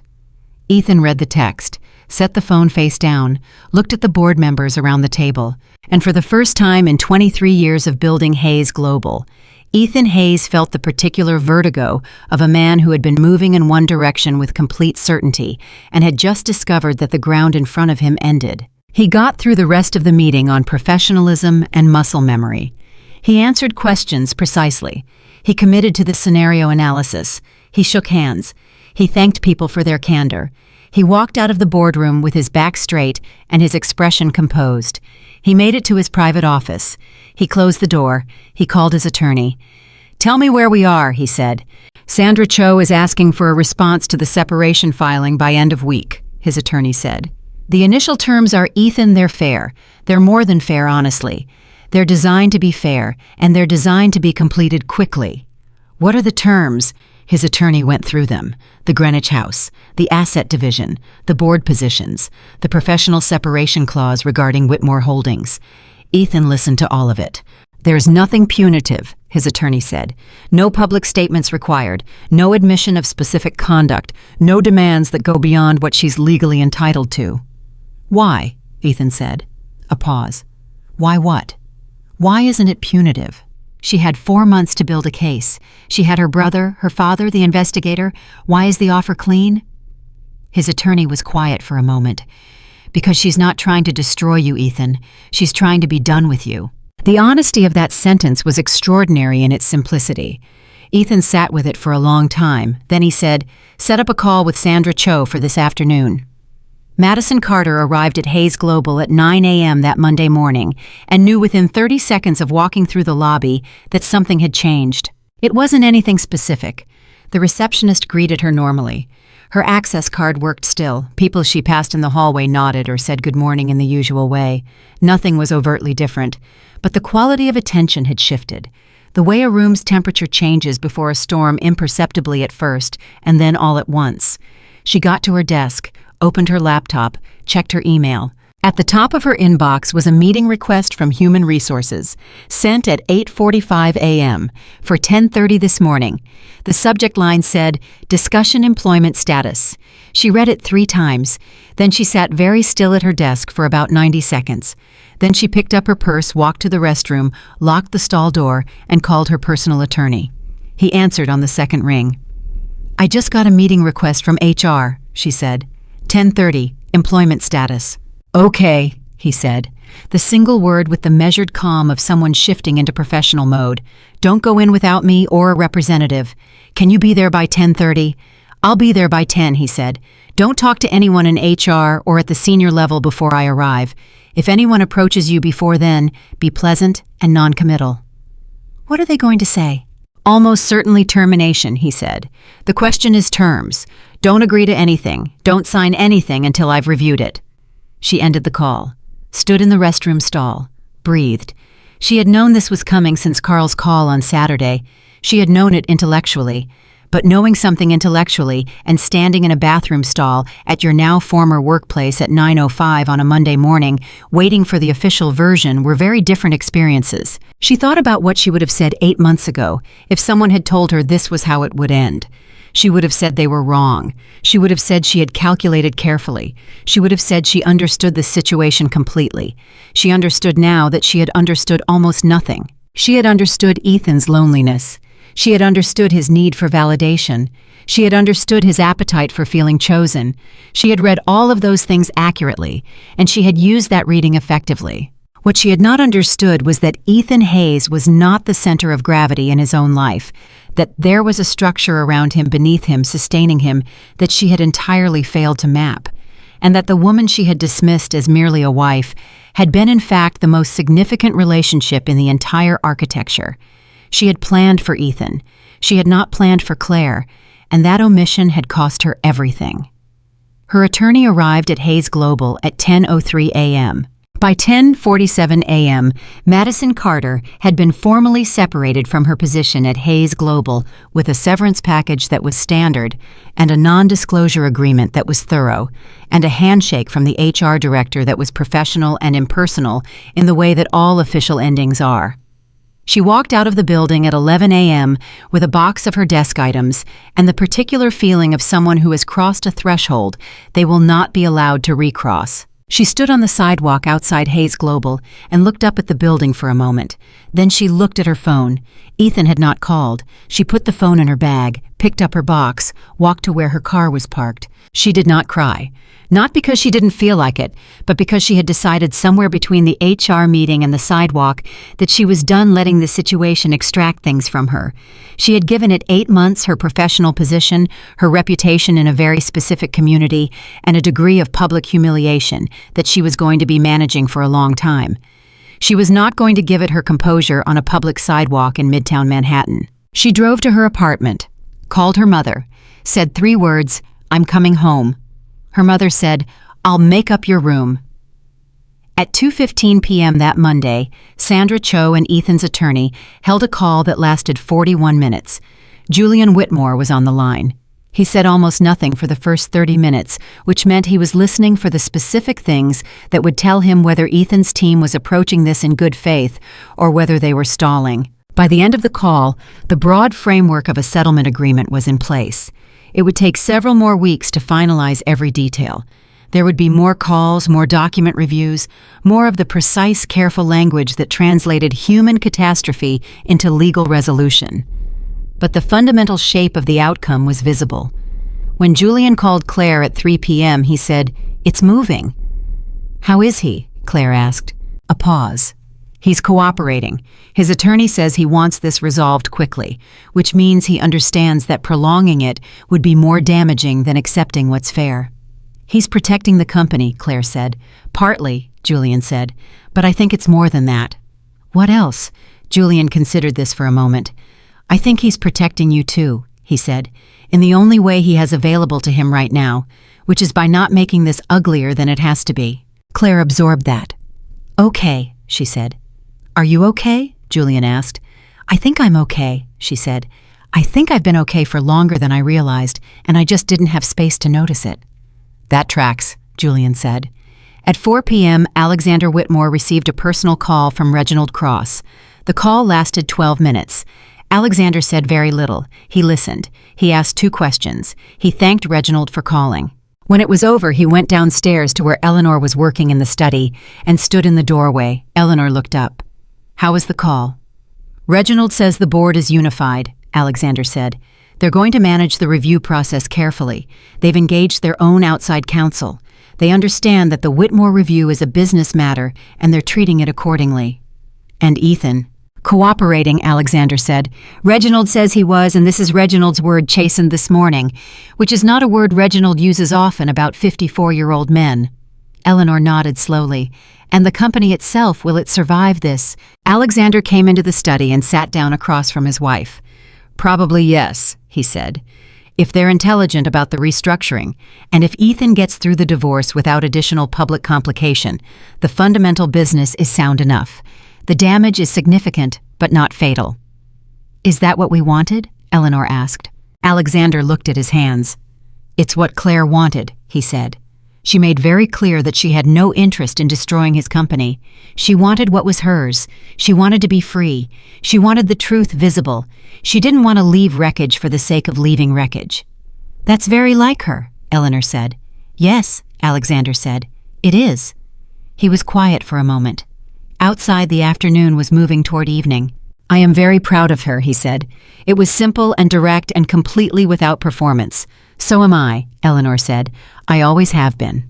By Wednesday of that week, the Philip Strand situation had developed into something that neither Julian nor Claire had fully anticipated. Denise Carver called Julian on Wednesday morning with a new piece of information. Strand had not been working alone in his connections to Hayes Global's competitors. There was a third party, a consulting arrangement that connected Strand to a private equity group that had been building a quiet position in Hayes Global's secondary market for approximately 10 months. 10 months, which meant the strategy had begun before Madison's affair with Ethan had become serious enough to be a viable distraction. Julian sat with this for a long time after the call. Then he called Claire. I need to tell you something, and I want you to hear it fully before you react, he said. Say it. The Strand situation isn't just about Madison, he said. There's a private equity group that's been building a secondary position in Hayes Global. The timeline suggests they may have known or calculated that destabilizing Ethan's personal situation would create an acquisition opportunity. The line was completely quiet. Madison may not have known that, Julian said. She may have been used as much as she was a participant. She still made her own choices, Claire said. Absolutely, Julian said. I'm not suggesting otherwise, but Claire, this means the picture is larger than we thought. Ethan wasn't just losing his marriage. Someone may have been actively engineering the conditions for his company's vulnerability. Claire was quiet for a moment. Then she said, Does Ethan know? Not yet. He needs to know, Claire said. Julian paused. Claire, that information would help him significantly. It would give him a narrative, not just a personal failure, but a coordinated effort against his company. It would help him with his board. It would help him with investors. I know, Claire said. You want to give him that. I want him to have it, Claire said carefully. I'm not doing it to help him. I'm doing it because it's the truth, and the truth belongs to the person it affects most directly, regardless of what they did. Julian was silent for a moment. You know, he said quietly, when I grow up, I want to be you. You're 41, she said. There's still time, he said. The information was passed to Ethan's legal team through formal channels that afternoon, not from Claire directly, from Sandra Cho's office through the settlement process as material information relevant to the full picture of the Hayes Global situation. Ethan's attorney called Sandra Cho 40 minutes after receiving it. He said, Tell me you're not playing me. Sandra said, "It's verified and documented. You can run your own confirmation. It will hold." Another pause. "Why is she giving this to us?" Sandra said. "Because it's his to have." Ethan's attorney was quiet for a long time. Then he said, "Okay, thank you." When Ethan himself read the Strand report that evening, he sat in his attorney's office for 30 minutes without speaking. His attorney let him sit. Finally, Ethan said, "Did Claire find this?" "Her team did," his attorney confirmed, "and she shared it." "She did." Ethan looked at the document in his hand, the careful reconstruction of Philip Strand's network, the private equity connections. The timeline that suggested Madison's placement in his company had never been entirely accidental. The story of how several someones had identified his vulnerabilities and built a structure designed to exploit them. "I was manipulated," he said. "Partly," his attorney said. "Your choices were still your choices, but the environment those choices were made in was not organic." She knew about this before tonight. Her team identified it this week. Ethan set the document down. "She could have used this against me," he said, "in the settlement, in the board conversation. She could have framed this whole thing as me being a liability and used the Strand information to accelerate the Whitmore review." "She could have," his attorney agreed. "Why didn't she?" His attorney looked at him steadily. "I think," he said, "that the answer to that question is probably something you need to sit with." Ethan nodded slowly. He did sit with it. He sat with it for a very long time. At 7:30 p.m. on Wednesday evening, Claire received a text message from a number she almost deleted before she recognized it. It was from Ethan. It said, "I know you didn't have to share the Strand information. I want you to know that I understand what that cost you." She read it twice. She put the phone face down on the table. She picked up her notebook, turned to the page that said, "What comes next?" And underneath the notes she had already made, she wrote a new line, not for anyone else to see, just for herself. It said, "He's not the enemy. He's just someone who forgot what he had." She closed the notebook. She looked out the window. Thursday morning, she was up at 5:30, dressed by 6, and at her desk by 6:15 with a legal pad, 3 pens, and a cup of coffee that she actually finished while it was still hot. The first meeting of the Whitmore Women's Initiative Planning Committee was scheduled for 9 a.m. She had incorporated the initiative 6 weeks ago, during the period when she was still technically married, still publicly, a part of Ethan's world, still sitting in the back of rooms watching everything. She had incorporated it quietly through her own family's legal team, using her own name and her own capital. Not Ethan's name, not Hayes Global, not anything that belonged to the life that was ending. Her own name, Claire Whitmore, founder. The planning committee was 7 women. 4 of them she had known for years through philanthropic work. 2 were young entrepreneurs she had been mentoring individually and had decided to bring into something larger. One was a 62-year-old former corporate executive named Grace Donovan, who had spent 30 years in boardrooms and had insights into the intersection of institutional finance and women's leadership that Claire had been drawing on for months. They sat around the conference table in a borrowed space, not yet their own office, but soon, and Claire looked at each of them and felt something she hadn't felt in a very long time. Not relief, not victory, forward motion. The particular feeling of someone who has been standing still for reasons outside her control and has finally begun to move. "Thank you all for being here," she said. And then she stopped with formalities because these women had not come for formalities. "I want to build something real. Not a foundation that throws dinners and issues press releases. Something that actually changes the material conditions of women who are trying to build their own professional lives. I have specific ideas about how, and I want to hear yours." Grace Donovan leaned forward. "What's the funding structure?" "Whitmore Family Capital to start," Claire said.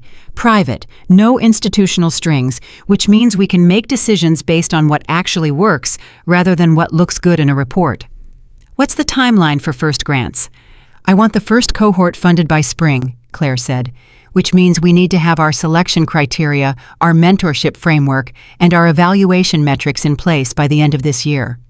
"That's aggressive," one of the young entrepreneurs said. "It is," Claire agreed. "I've been moving slowly for a long time. I'd like to move differently now." The meeting ran 2.5 hours. They covered structure, philosophy, selection criteria, partnership strategy. Claire took notes on her legal pad in the same focused, precise way she had taken notes in every situation for 4 months, not because she needed to, but because writing things down was how she made them real. By the time the meeting ended, the outline of something genuine was on the table. Not finished, not even close to finished, but real. Grace Donovan stayed after the others left. She was the last one out the door, and she paused before leaving and looked at Claire with the particular directness of someone who had spent a lifetime in rooms where directness was rare and had decided long ago to practice it always. "Can I ask you something personal?" Grace said. "Yes," Claire said. "A week ago, you were at the Sterling Gala, and a woman put a champagne glass to your face in front of 400 people," Grace said. "And now you're here building something. Most people would still be on the floor." Claire looked at her. "I was on the floor," she said. 4 months ago. On the bathroom floor, actually, for about 20 minutes. Grace nodded slowly.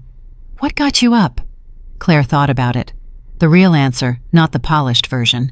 "I realized," she said slowly, "that the story I had been telling myself about my life, about my role, about what I was contributing to, was a story I had been telling through someone else.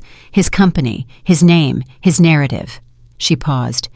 "When that stopped being true, I had to figure out what the story was when it was just mine. And that question, what is the story when it's just mine, turned out to be more interesting than I expected." Grace Donovan looked at her for a long moment. "I'm going to enjoy working with you," she said. Claire smiled. A real one, the kind that came from somewhere unguarded. "I'm going to enjoy it too," she said. That evening, Julian called with the final update of the week. "The settlement framework is signed off at the attorney level," he said. "Subject to final document review and signatures, you should have a clean agreement by end of next week. And Whitmore Holdings. The formal review will conclude with a restructured agreement," Julian said. "Dad has been very deliberate about this. The intention is not to pull capital from Hayes Global, but to restructure the relationship on terms that reflect the actual current situation, which is that the Whitmore family's investment will no longer be connected in any informal way to Claire's personal relationship with Ethan." "It was never supposed to be," Claire said. "No," Julian said, "but it was in practice, and now it won't be. The investment will stand on its own merits or it won't stand." "Is it sound on its own merits?" "The fundamentals of Hayes Global are actually reasonably strong," Julian said. "If Ethan handles the next few months well, they'll come through this. The Strand situation actually helps him. It shifts some of the narrative from personal failure to external attack. His board is going to close ranks around him now that they have something to point to." Claire nodded. "Good." "You don't feel any particular way about that?" Julian asked. Carefully, not pushing. "I feel," Claire said, "that I want the next chapter of my life to be completely disconnected from the drama of this one. If Ethan's company stabilizes, that helps that happen, because it means the settlement stays clean and the business relationship is straightforward and nobody has any remaining interest in keeping this story alive." "That's very pragmatic of you." "I've been pragmatic about this since October," she said. "I'm not going to stop now." Julian laughed. A real one, the kind she hadn't heard from him in weeks, which meant he had been carrying more of this than he had let on. "What?" she said. "I'm just glad it's almost over," he said. "Almost," she agreed. "How do you feel, actually?" She thought about Grace Donovan's question from that morning. What got you up? The bathroom floor, the 20 minutes. "I feel like I've been living in a story someone else wrote for a long time," she said, "and I've started writing my own, and it's terrifying, and it's the best thing I've ever done." The line was quiet for a moment. "For what it's worth," Julian said, "I think it's going to be a very good story." "I know," she said, and she meant it. She set the phone down, opened her notebook to the page she had been working on since Wednesday, the one that was filling up with names, ideas, structures, possibilities, the story of what came next, her story. For the first time in as long as she could remember, the blank pages ahead didn't feel like emptiness. They felt like space. Part 5. The Woman Who Chose Herself. The settlement documents were signed on a Friday morning 3 weeks after the gala. Sandra Cho called Claire at 11:47 a.m. with 2 words, "It's done." Claire was sitting at the planning committee workspace when the call came in. She had a legal pad in front of her covered in notes from the morning's session, 3 cups of coffee on the table, Grace Donovan across from her mid-sentence about funding criteria. Claire held up one finger. Grace stopped. "Thank you, Sandra," Claire said into the phone. Her voice was even and clear. "For everything." "It was my honor," Sandra said. And she meant it in the way that professionals mean it when they have genuinely respected the person they were working for. Claire set the phone down. Grace looked at her. "Good news." "It's finished," Claire said. Grace held her gaze for a moment. Then she reached across the table and put her hand over Claire's for exactly 2 seconds. No words, just that. Then she picked up her pen and said, "So, funding criteria, where were we?" And Claire picked up her pen too, because that was the thing about moving forward. You didn't do it with a ceremony. You didn't do it with a dramatic pause while the music swelled. You did it by picking up your pen and continuing the sentence that the interruption had stopped. That afternoon, Julian called to confirm the same thing from the legal side. The Whitmore Holdings restructuring agreement with Hayes Global had also been finalized that morning, a separate document, a separate process, but arriving on the same day as the divorce settlement, in the particular way that well-coordinated outcomes sometimes arrive simultaneously. "Same day," Julian said. "Did you plan that?" "Sandra and I spoke on Wednesday," Claire said. "We thought it was cleaner." "It is cleaner," Julian said. "It's also the kind of thing that tells a very specific story to anyone paying attention." "What story?" "That you were never reactive," Julian said. "That every piece of this was coordinated from a position of strategy, not emotion. That the woman at the back table on Gala night had already decided every outcome before Madison Carter picked up a microphone." Claire was quiet for a moment. "Is that the story you think people are telling?"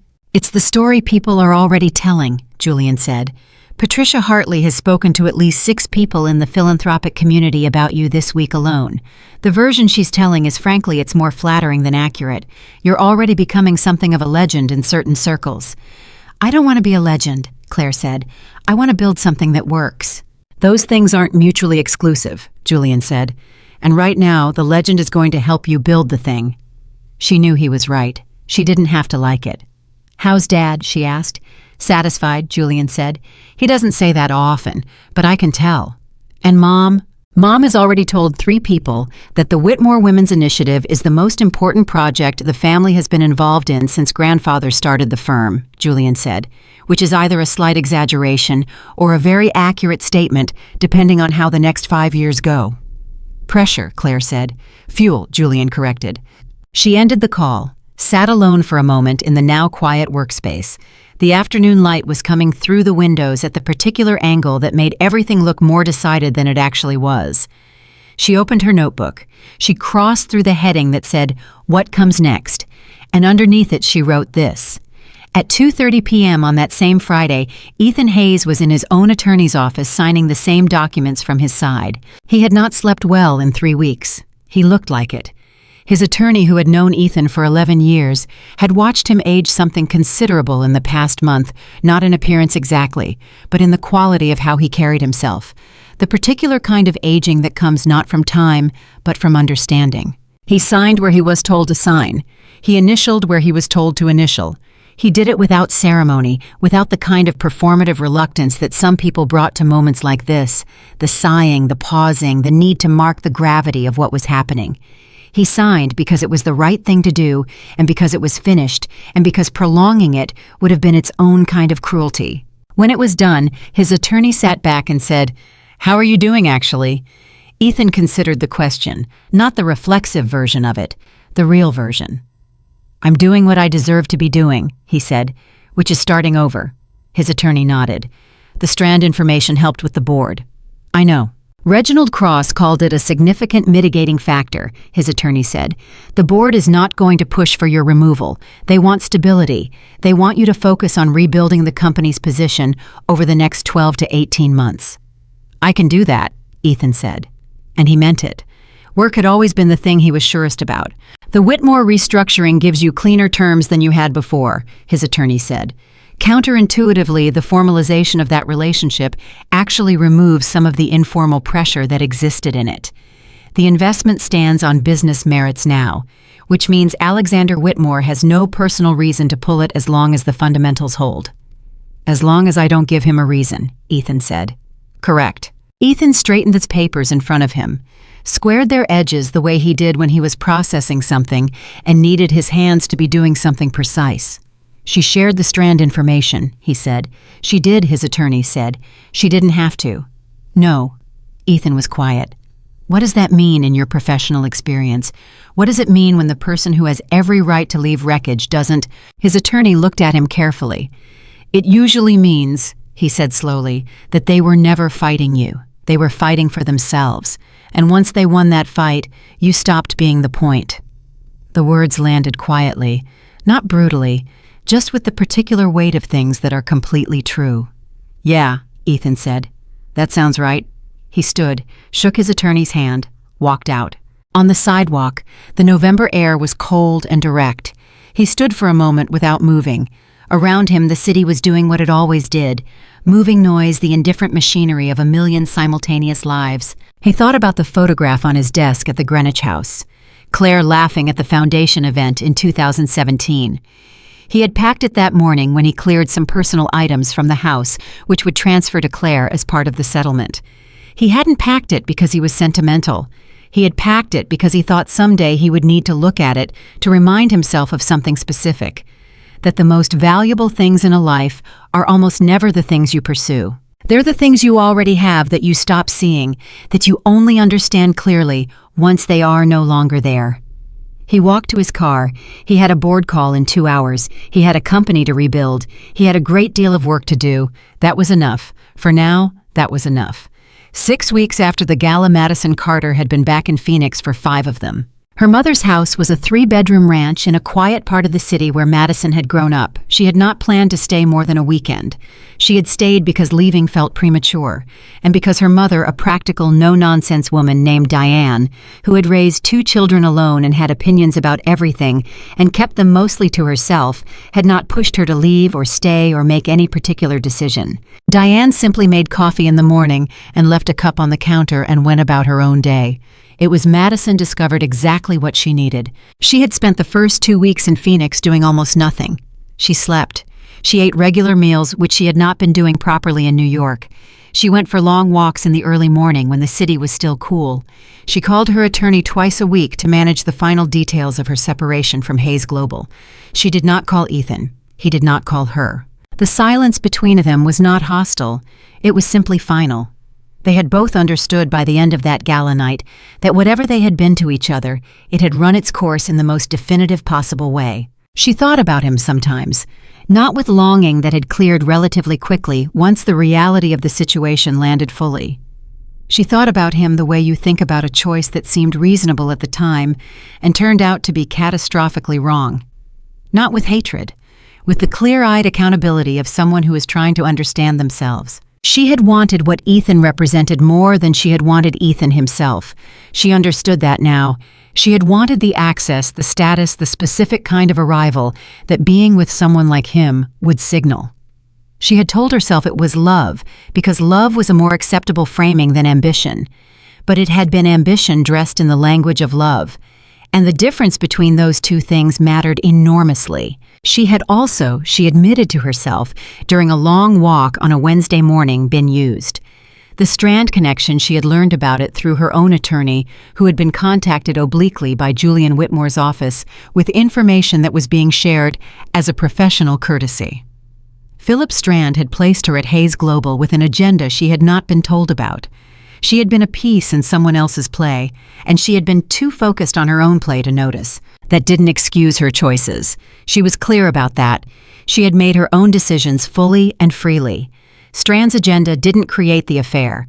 It only explained how she had arrived in the room where the affair became possible.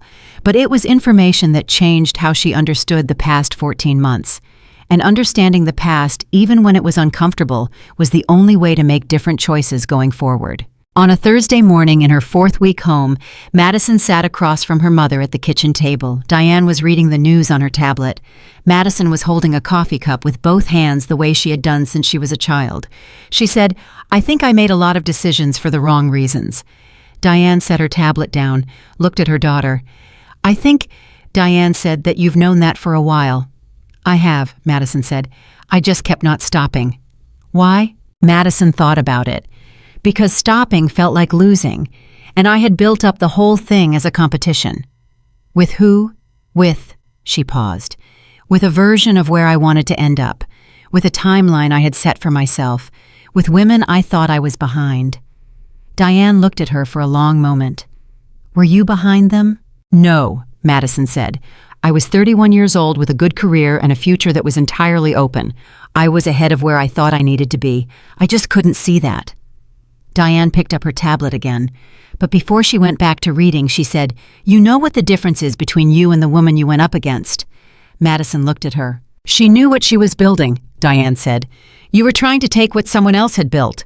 Those are not the same thing, and they never end the same way. Madison sat with that for a long time. Then she opened her laptop and began updating her resume for the first time in 2 years. Not to go back to the world she had left, to go somewhere else, somewhere that was entirely and only hers.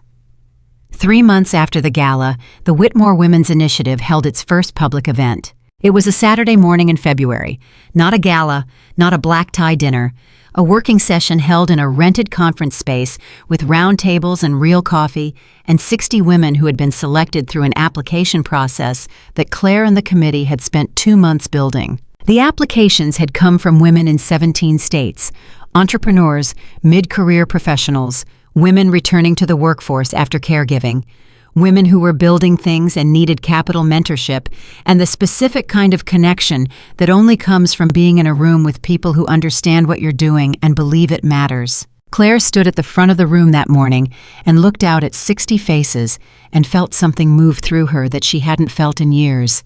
Not power, not the particular satisfaction of strategy well executed. Something older than that and more fundamental. She felt like herself. Fully, completely herself. Without the frame of someone else's life around her, without the role of the wife, the supporter, the quiet force behind a visible man, without any architecture around her identity that she hadn't chosen and built herself. Just Claire Whitmore, standing in a room she had created talking to women she had chosen about a future she was building with her own hands and her own name and her own vision. She said, "I'm not going to tell you a redemption story this morning because that's not what this is." The room was attentive. "I'm not interested in redemption," she said. "Redemption implies that something was broken and has been fixed. I'm interested in something different. I'm interested in clarity. The moment you stop performing someone else's story and start living your own, you don't feel redeemed. You feel clear. And clarity, in my experience, is both more uncomfortable and more powerful than anything else." A woman in the second row, early 30s, building a healthcare technology company, leaned forward slightly. "I spent years being the quiet person in the room," Claire continued. "The person who contributed without credit. The person whose value was real but invisible. And I want to say something about that because I think many of you know exactly what I mean." She paused. The invisibility was partly something done to me, but it was also something I allowed, because making yourself visible felt like a risk I wasn't ready to take. The room was completely still. "I'm ready now," she said, "and this room, this initiative is my answer to years of being ready but waiting. We're done waiting, all of us." The applause was not the polite, measured kind that rooms like the Sterling Gala produced. It was the immediate, instinctive kind that comes from people hearing something that is true about themselves said out loud by someone who is not performing it. Grace Donovan, sitting at the side of the room, watched Claire and felt the specific satisfaction of having recognized something before it was fully visible to others. She had known from that first meeting 3 months ago that this initiative was going to be significant. She had not known quite how significant. She was beginning to understand. After the main session during a break, Patricia Hartley found Claire at the coffee station. Patricia had attended today because Claire had personally invited her. They had been friends for 20 years, and the friendship had survived the strange, tilted period of the past few months, in the way that real friendships survive things by continuing to exist even when contact was limited. "I owe you a call back," Claire said when she saw her. Patricia smiled. "I forgave you that about 2 months ago. How are you really?" "Really?" Claire considered it. "Really, I'm the best I've been in probably 7 years. 7 years, Patricia said. "Why 7? "Because 7 years ago is when I stopped doing things like this," Claire said, gesturing at the room. "When I started building my identity around Ethan's work instead of my own, it was gradual. I didn't notice it happening. But looking back, 7 years is about right." Patricia looked around at the room. at the 60 women at the round tables, at the energy that was building as conversations started and people began making connections across the space. "Well," she said, "you're back." "I'm back," Claire agreed. At 11:30 a.m. during the second session, something unexpected happened. Claire was facilitating a discussion at one of the round tables when her phone vibrated with a text from Julian. She glanced at it. It said, "Check the journal, page B3, online version already up." She excused herself, stepped out briefly, pulled up the Wall Street Journal on her phone. The article was on the business page. It was about Hayes Global. Specifically, it was about the company's announcement of a new board restructuring following the Whitmore Holdings capital review and about the Strand investigation, which had been formally disclosed to the SEC 2 weeks earlier, and about how Hayes Global was framing the next phase of its development. The article quoted Ethan once. He said, "We've had to look very carefully at what we built and how we built it. Some of what we found was uncomfortable. We're rebuilding on a more transparent foundation." The article also mentioned in the fourth paragraph the Whitmore Women's Initiative, specifically noting that the initiative had launched that morning and that it represented a significant deployment of Whitmore family capital into women's entrepreneurship. And then, in a single sentence in the fifth paragraph, in the way that newspapers mention things that are factually necessary, but that everyone understands, carry weight beyond their literal meaning. The article noted that the initiative was founded by Claire Whitmore, formerly of Hayes Global's philanthropic leadership, who had recently completed a personal separation from Hayes Global CEO Ethan Hayes. Formerly of Hayes Global's philanthropic leadership. Formerly. She read that sentence twice. Then she felt something release in her chest so completely and so suddenly that she had to put one hand against the wall for a moment. Not because the sentence hurt, because it didn't. Because the word formerly, the simple, factual, journalistic word, formerly meant that there was a before and there was now, and she was entirely and only in the now. She was no longer described through her relationship to Ethan's world. She was described as the founder of something she had built. Formerly was freedom. She put her phone in her pocket, straightened, went back into the room. Grace caught her eye from across the space, a silent question. Claire gave the smallest nod. "I'm fine, more than fine." Grace nodded back, and they both returned to the work. That evening after the event had ended, and the room had cleared, and the committee had done a debrief that ran later than expected, because everyone had too much energy to stop. Claire drove to her parents' house. She had dinner with her mother and father and Julian's wife and their 3 children. It was loud and warm and completely ordinary in the way that family dinners are when no one is performing anything. After dinner, when the children were watching something in the other room and Julian's wife was helping Eleanor in the kitchen, Claire sat with her father in the study. Alexander Whitmore was reading something. He was always reading something, but he set it down when she came in and gave her his full attention in the way he had given her his full attention since she was 4 years old. "How was this morning?" he asked. "It was good," she said. "It was better than good. It was right." He nodded. "Dad," she said, "I want to ask you something." "Ask." "Did you know it was going to end up here when you walked into the gala that night? Did you know this was going to be the outcome?" Alexander considered the question. He was not a man who answered questions before he had thought about them, which was one of the things that made him formidable, and one of the things that had always made him a good father. "I knew you were going to be fine," he said finally. "I have always known that. Since you were about 12 years old, I have known that you were going to be fine, regardless of what happened to you." "But the initiative, the divorce, all of it." "No," he said simply. "I didn't know the specific outcomes. I knew the person, and I trusted the person to find the outcomes that were right." Claire looked at her father. "You came that night because I asked Julian to tell you." "I came that night," Alexander said, "because you needed us to be there, not to fight for you, not to fix anything, just to be there. And being there for the people we love is the most fundamental thing any of us can do." She felt her eyes sting slightly. She blinked it away. "Thank you," she said. It was inadequate. It was also the truest thing she had said all day. "You don't thank family for showing up," Alexander said. "That's just what family is." She nodded, looked at her hands, looked up. "I think I'm going to be really good at this," she said. "The initiative, the future, all of it." "I know you are," he said, and he returned to his book. She sat with him in the quiet for another few minutes, not talking, Just being there in the same room, in the same family, in the life that had always been hers, even when she had organized her days around someone else's. Then she got up, said goodnight, drove home. To her own apartment, her own space, her own name on the lease. On the drive, her phone rang through the car speakers. She didn't recognize the number. She almost didn't answer. She answered. "Is this Claire Whitmore?" A woman's voice. Professional, slightly nervous. "It is," Claire said. "My name is Rebecca Chen. I'm a journalist at Forbes. I was at your event this morning. I'm working on a piece about women who have rebuilt their professional identities following significant life transitions. I want to ask, would you be willing to be interviewed for it?" Claire drove for a moment in silence. "What's the angle of the piece?" she asked. "The angle," Rebecca Chen said carefully, "is that the most interesting professional stories of the last decade have not been about people who had everything go right. They've been about people who had everything go wrong and decided to build something more honest than what they lost." Claire let that land. Then she said, "Send me the details. I'll have my assistant confirm a time next week." She ended the call. She drove the rest of the way home. She parked, sat in the car for a moment. She thought about Madison Carter somewhere in the country rebuilding.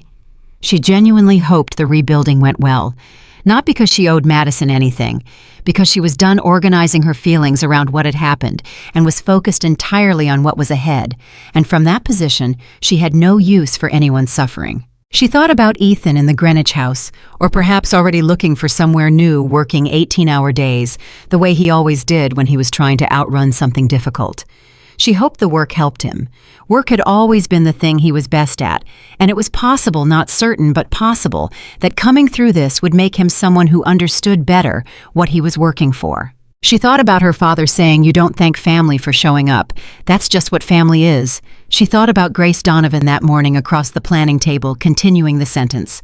She thought about 60 women at round tables making connections that were going to change their professional lives. She thought about the word formerly in the newspaper article, and about how it had felt like release instead of loss. She got out of the car. She walked into her building, took the elevator to her floor, unlocked her door. She set her bag down, took off her coat, made tea, not coffee. She had already had too much coffee today, and sat at the table with her notebook. She turned to the page that said, "This." She sat with it for a long time. Then she picked up her pen and wrote underneath it the first day. Not because it was dramatic, because it was accurate. Because everything before tonight, the marriage, the gala, the 4 months of waiting, the settlement, the initiative launch, all of it had been the story of an ending. A necessary, hard one, clearly arrived at ending. And endings, when they are honest, make space for something.